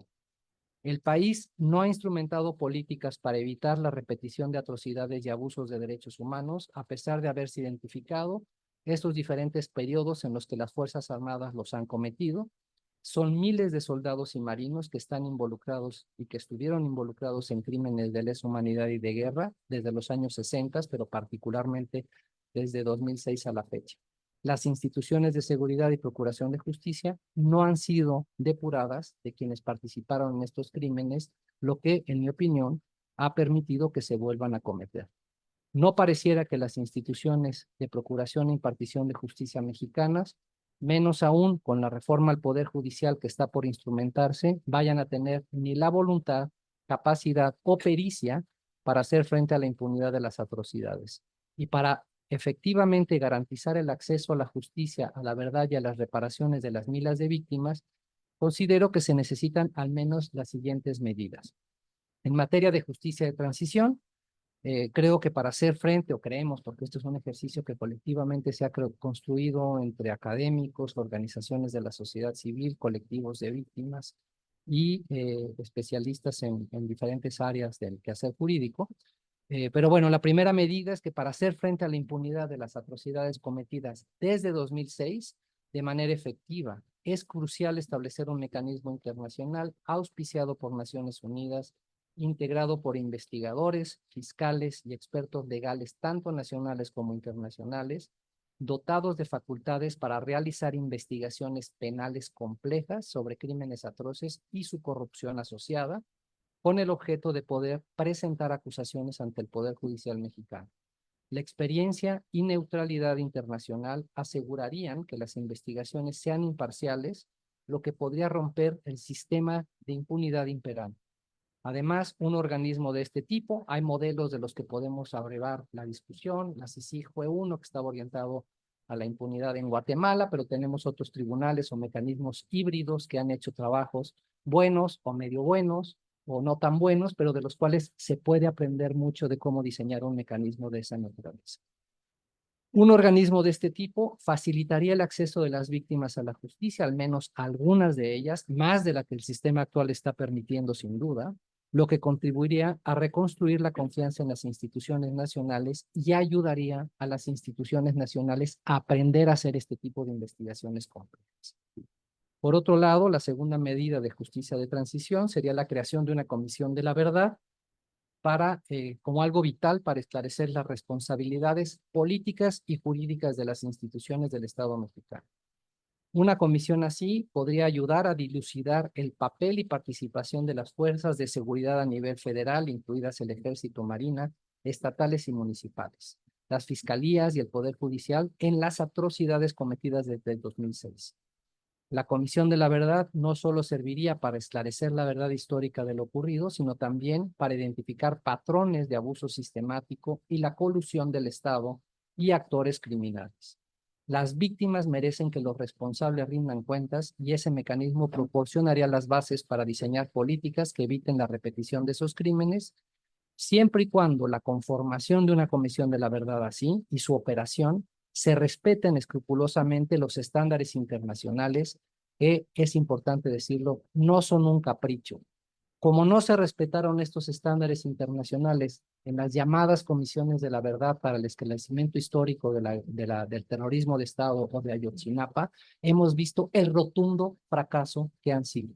No contaron con el apoyo necesario económico, no contaron con la libertad política para actuar y sus informes han sido unos informes completamente politizados que no han sido y no creo que vayan a tener la utilidad para lo que fueron creados. Creo que perdimos una enorme oportunidad con estas dos comisiones de la verdad porque eran comisiones gubernamentales que no respetaron los estándares internacionales. Y habrá algunos juristas puros que digan, es que no son obligaciones jurídicas. No, son estándares jurídicos que son importantes para evitar los rotundos fracasos que hemos visto de estas dos comisiones en este sexenio que acaba de terminar y del ejercicio que se hizo en la administración de Vicente Fox con la Fiscalía Especial para atender, tiene un nombre largo con resultados igualmente cortos. Entonces, bueno, la tercera medida de política de transición que sugerimos es la creación de un mecanismo o de un programa administrativo de reparaciones que complemente los trabajos de las comisiones ejecutivas de atención a víctimas para que las indemnizaciones a las víctimas, al menos, de estas violencias, de estas atrocidades, violaciones graves de derechos humanos, se garanticen de buena fe, de manera rápida y efectiva. Finalmente, es imperante depurar las instituciones públicas de seguridad, justicia, y diría que también parlamentarias, de aquellos funcionarios o exfuncionarios que han sido señalados de haber cometido torturas, desapariciones forzadas, ejecuciones extrajudiciales y violencia sexual mediante la separación inmediata de sus cargos. Así lo han recomendado diversos relatores y grupos de trabajo creados por el Consejo de Derechos Humanos, la Relatoría Especial sobre Ejecuciones Extrajudiciales, Tortura, el Grupo de Trabajo de Desapariciones, etc. Esta acción abonaría en restaurar la confianza en el gobierno, además de que sentaría un precedente de que la impunidad no será tolerada, marcando un cambio estructural en la cultura de violaciones sistemáticas a los derechos humanos en el país. También consideramos que se deben implementar o se pueden implementar dos medidas internacionales para enfrentar la impunidad, que son importantes porque en principio no requieren el consentimiento del Estado. Las que mencionamos de justicia de transición, sí, se requieren decisiones políticas de gran calado, en donde se involucren varios poderes del Estado para poder diseñar ese tipo de mecanismos. Para estos que voy a mencionar, no. El primero es el papel de la Corte Penal Internacional, que es un organismo penal internacional que es importante para enfrentar la impunidad cuando los países no quieren o no pueden llevar a juicio a los responsables de haber cometido atrocidades. México lo podría hacer, México podría pedirle a la Fiscalía que inicie las investigaciones, alguno de los otros 122 países que son parte del Estatuto de Roma lo podrían hacer también, o bien la Fiscalía de la Corte Penal Internacional con sus facultades de oficio, y debido a que tiene abundante información sobre las atrocidades que se han cometido en México desde el 2006, podría iniciar una investigación de oficio que tiene que seguir un procedimiento interno para que lo pueda hacer de manera efectiva. Pero bueno, este podría ser un paso significativo hacia el enjuiciamiento de responsables, tanto funcionarios públicos de alto nivel, tanto civiles como militares, como integrantes de la delincuencia organizada.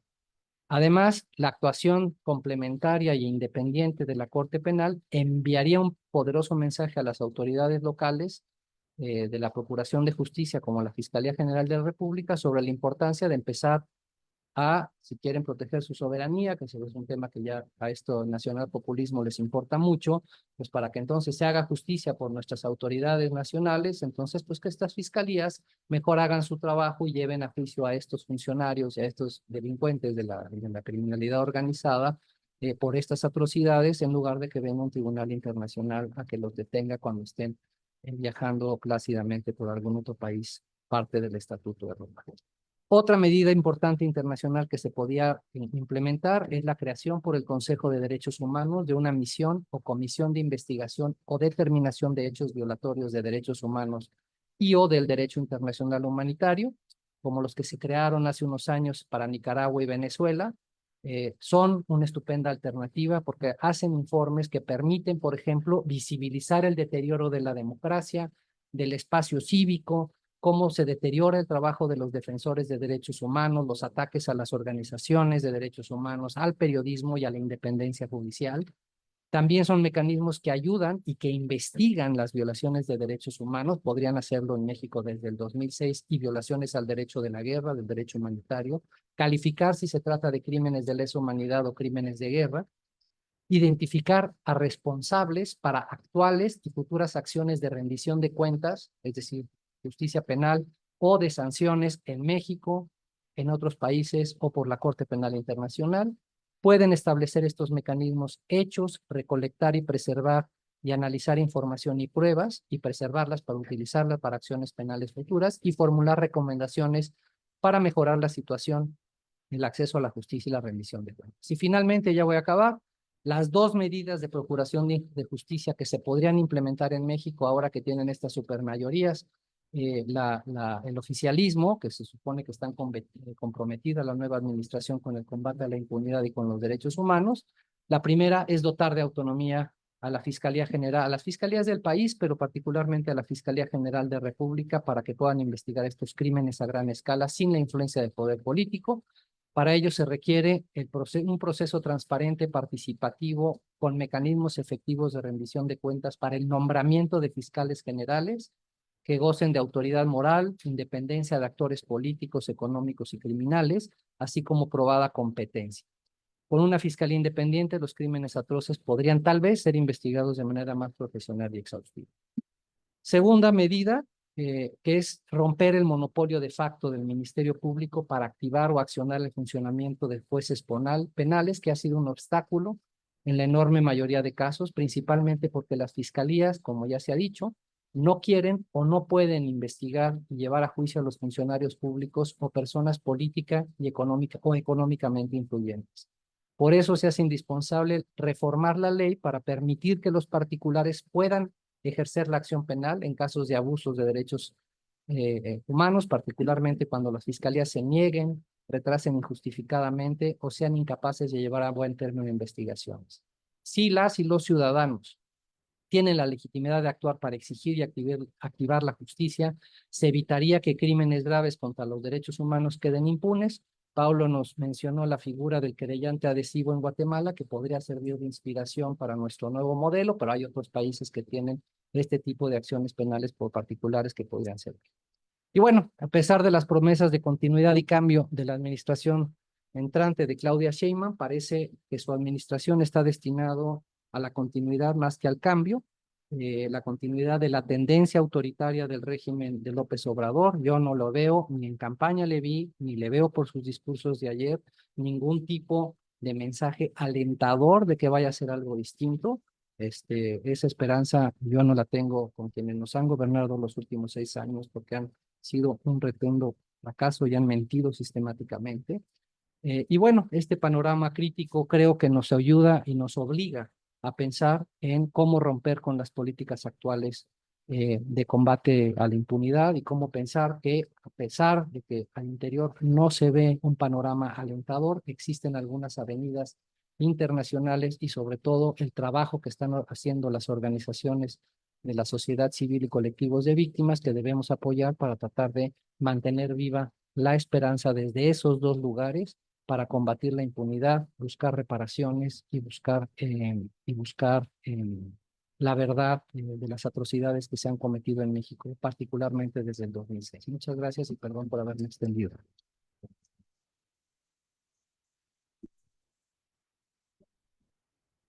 Agradecemos al doctor Guevara, muy interesante su propuesta de crear un tribunal penal especial para México, otros mecanismos para internacionalizar la impartición de la justicia en caso de crímenes atroces. Y ahora tenemos algunos minutos para preguntas de parte del público. No sé si alguien quiera preguntarle algo a nuestros ponentes. Sí, adelante. Van a dar el micrófono.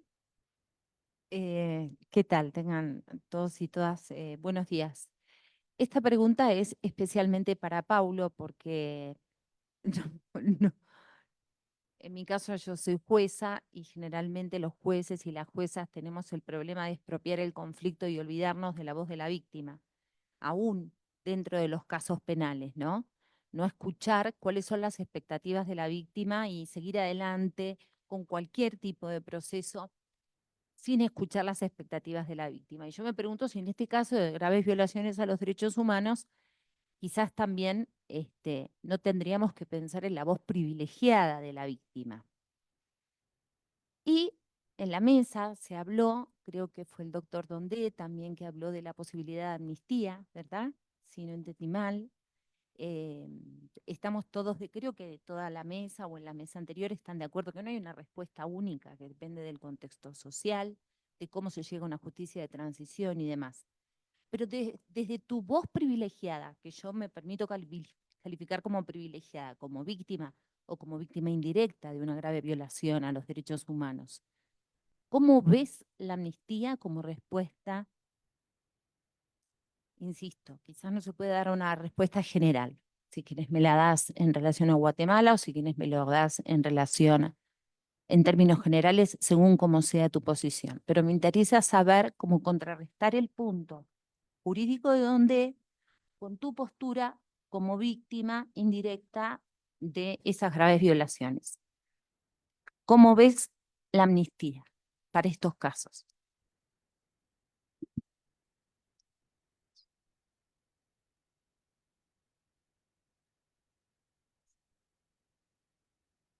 Bueno, gracias por la pregunta. A ver,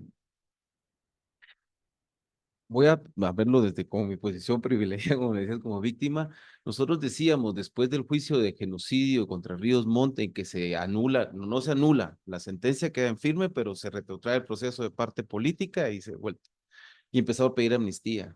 Nosotros, yo participé en Hijos Guatemala, soy todavía miembro de Hijos Guatemala, y nosotros salíamos a la calle, nuestra militancia era recuperar el espacio público a decir, el que pide amnistía es culpable. Porque si vos pedís amnistía, es porque, o sea, cada vez que cometiste graves violaciones de derechos humanos y ni siquiera la amnistía que promueve la ley de reconciliación nacional en la que dice que todo delito que sea conexo, políticamente conexo, creo que es político, delitos políticos conexos con otros delitos, se me escapa ahorita bien la redacción, o sea, eso queda exento. Lo que se está juzgando son delitos que por ser graves violaciones a derechos humanos a nivel internacional y a nivel pluriofensivo y todo lo que ustedes saben mejor que yo esos términos, son crímenes continuados. O sea, si estás pidiendo amnistías porque o sea, el que no debe no teme, dicen por ahí. También hay que pensar que son militares y el militar se va a defender siempre, toma una posición de ataque siempre. No va a llegar y va a decir, sí, me arrepiento, cometí genocidio.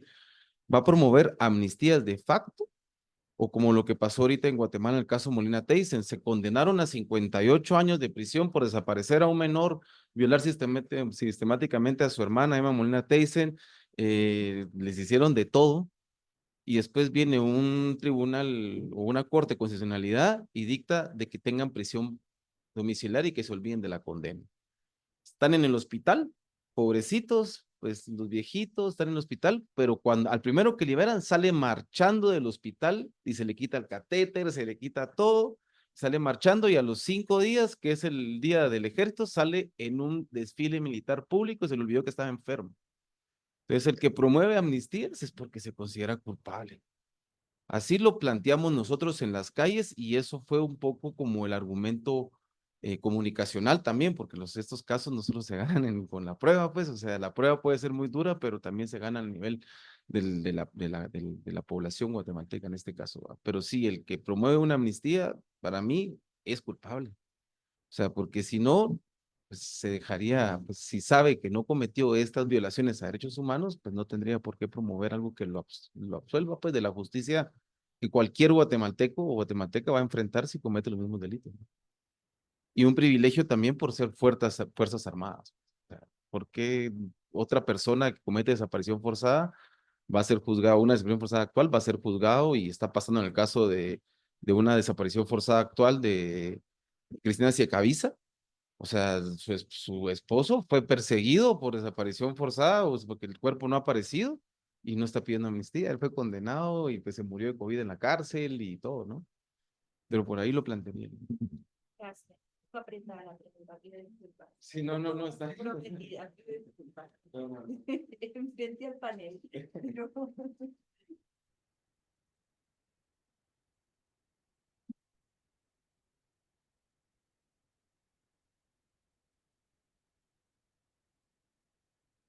Bueno, buenas tardes. Mi nombre es Alma Beltrán y Puga y yo soy profesora aquí en la Facultad de la Ibero. Muchas gracias por las presentaciones.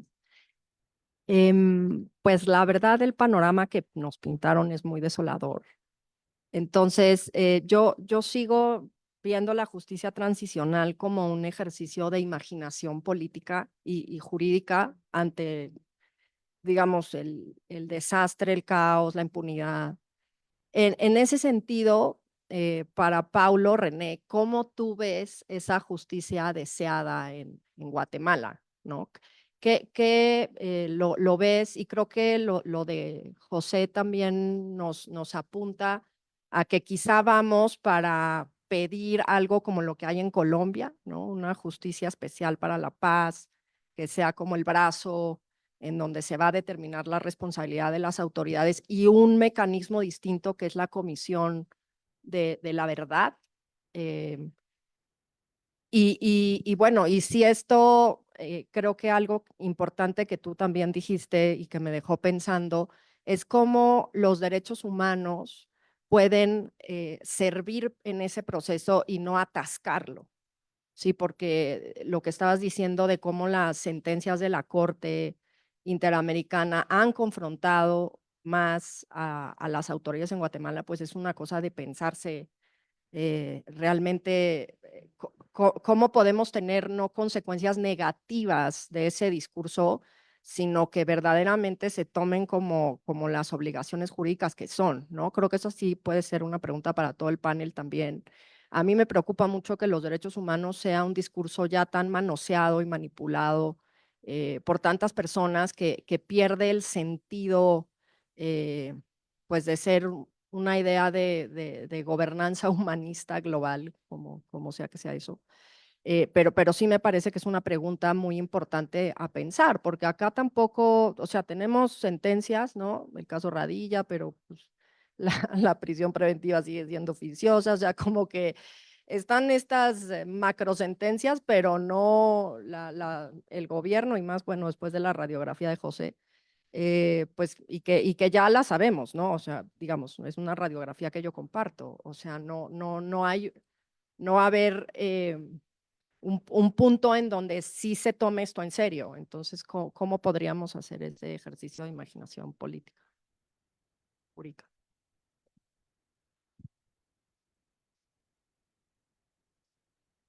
A ver, yo creo que la justicia, ahí sí como decías, depende de cómo la presenta cada quien. No es lo mismo la justicia que quería mi abuelita a la que quiero yo. O sea, yo como hijo buscaba una identidad.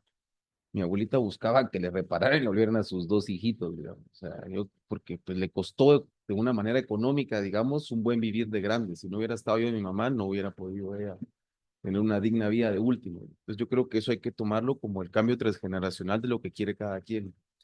En el caso Diario Militar, que fue una de las investigaciones de casi toda mi vida, digamos, eh, planteábamos de que lo que queríamos era ponerle la cara a la panel blanca, que era lo equivalente al Falcon en Argentina, si no estoy mal, ¿sí? Esos carros que iban a traer a la gente. ¿Por qué? Porque habían 45,000 desaparecidos y unos casitos de desaparición. Entonces le apostamos a la verdad y a la militancia de las personas.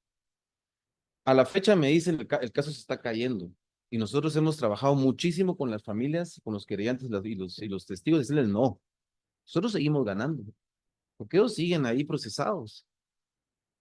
Si fueron ya los vio toda Guatemala. Guatemala empezaron a decir, bueno, entonces de la panel blanca era aquel el que fue a traer a mi hermano y no está en el caso. Es de otro caso, porque no te va a alcanzar la vida para juzgar todos los casos de las graves violaciones de derechos humanos en Guatemala. Entonces también se utilizó una estrategia, y eso no fui yo la aprendí ya después metido en esto, que los casos en Guatemala, si los ven, prueban un elemento, no sé si palabras, elemento del terrorismo de Estado.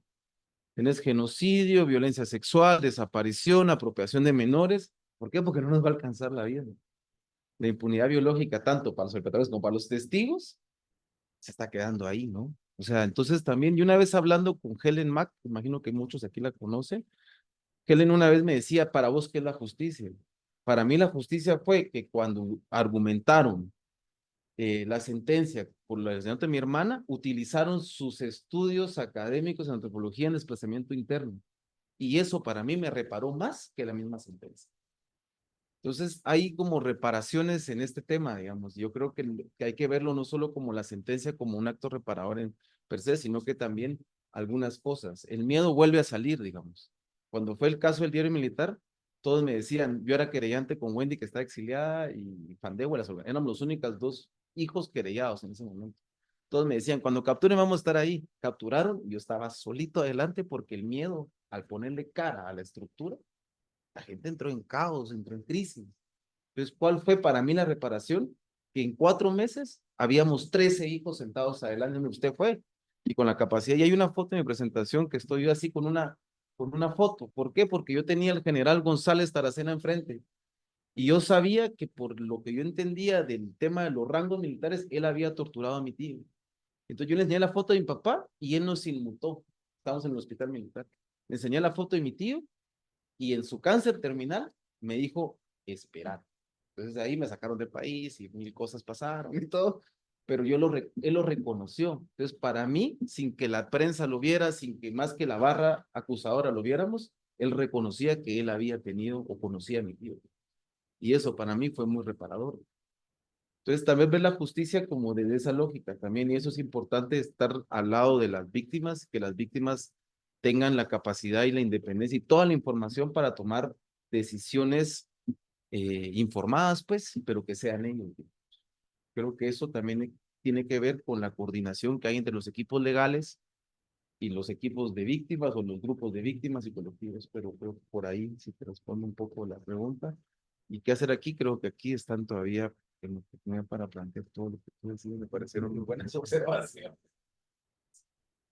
Yo brevemente creo que la el pensar este tipo de ideas es producto además de la enorme frustración que el sistema de justicia, incluso en los casos, en los pocos que he tenido la oportunidad de participar, en donde se giran finalmente, después de años de trabajo con las fiscalías, una orden de aprehensión y que inicia un juicio contra un militar señalado de haber cometido violación o tortura, en los dos casos en los que tuve oportunidad de participar.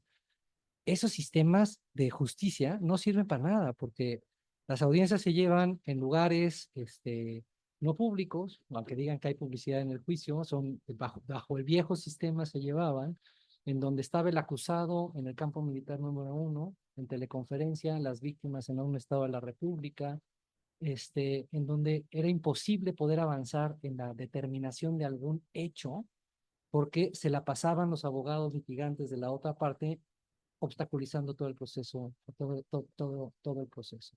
Tuvimos un año para desahogar 8 elementos de prueba, y todos eran irrisorios. Entonces, tenemos que salirnos de pensar de que incluso con el sistema de justicia actual, que empiezan a fluir los pocos casos y que empecemos a armar el rompecabezas de qué fue lo que pasó, como nos platican de la experiencia de Guatemala, que cada uno de los casos armaba un componente o evidenciaba un componente de la política criminal del Estado. Incluso si lo lográramos, no creo que pudiera ser reparador ni para las víctimas, porque tendrían muy poco acceso ellas al propio lugar en donde se desahogan los juicios. No veo que haya voluntad para que lo hagan en un lugar muy abierto si las personas están ahí detenidas, salvo que las nuevas salas de juicios orales lo permitan y quieran llevar los juicios ahí. Pero necesitamos algo que permita que la herida se abra, que se vea y que empecemos a reconstruir el quehacer institucional. Pero yo insisto, no creo que con una estrategia del caso por caso, como se ha hecho en otros países que más o menos ha funcionado, creo que pueda ser algo que valga la pena. Los juicios, el juicio que hubo, o lo que hubo en Ayotzinapa, por ejemplo, que se supone que hubo algo de medio justicia. ¿Quién vio lo que pasó frente al juez? ¿Quién puede decir yo vi y cómo se señaló? Y lo que nos enteramos después, además que todos estuvieron torturados y los tuvieron que liberar, ¿no? Entonces, creo que tenemos que pensar en un modelo, el que sea. Aquí van algunas ideas, pero algún modelo para que al menos los pocos juicios que se lleven a cabo sean juicios que la sociedad vea y observe de una manera que permite empezar a sanar las heridas. Me voy a detener nada más en lo que yo traté. Para mí, en el caso de la desaparición forzada de personas, el tema de las madres buscadoras es sobre todo encontrar. Entonces, yo creo que eso, a mí me parece, a ver, yo no estoy diciendo que, en fin, o sea, no haya que recurrir a la justicia penal, sería un complemento, pero sí poner lo prioritario. En el caso de Ayotzinapa, lo prioritario es qué pasó, dónde están, y eso no se ha esclarecido.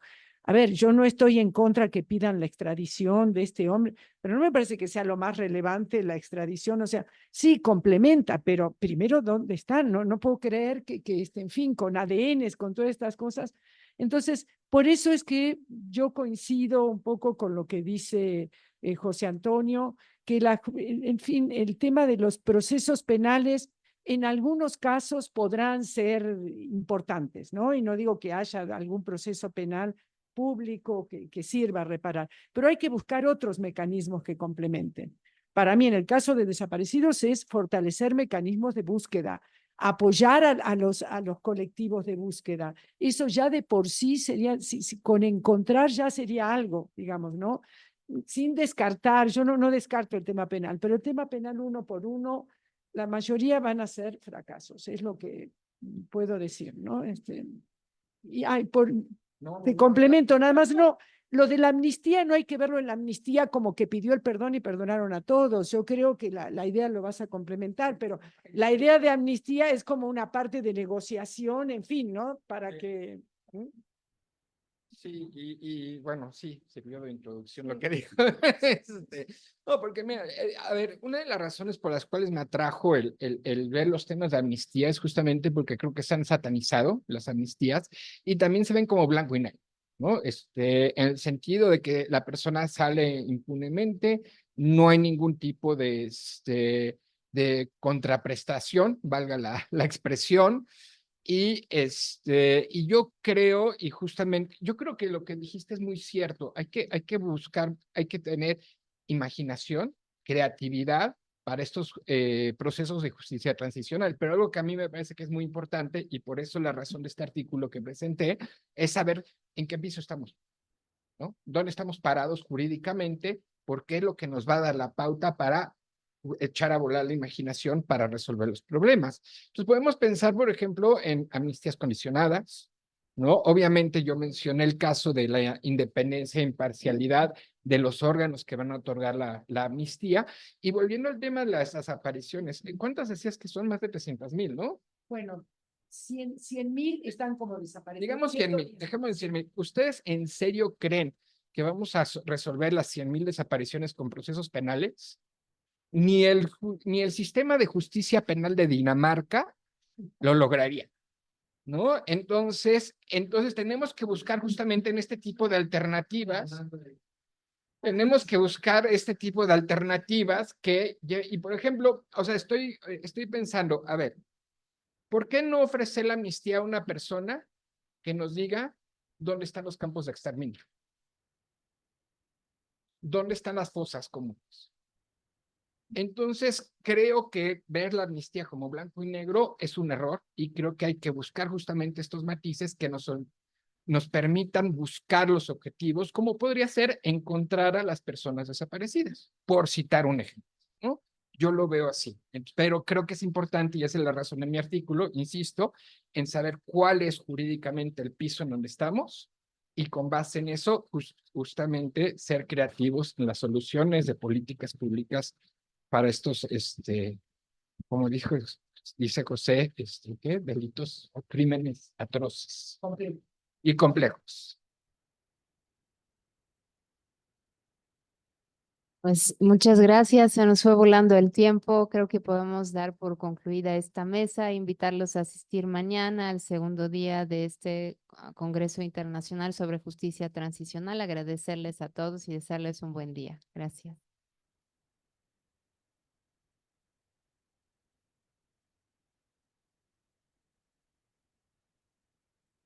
Creo que ya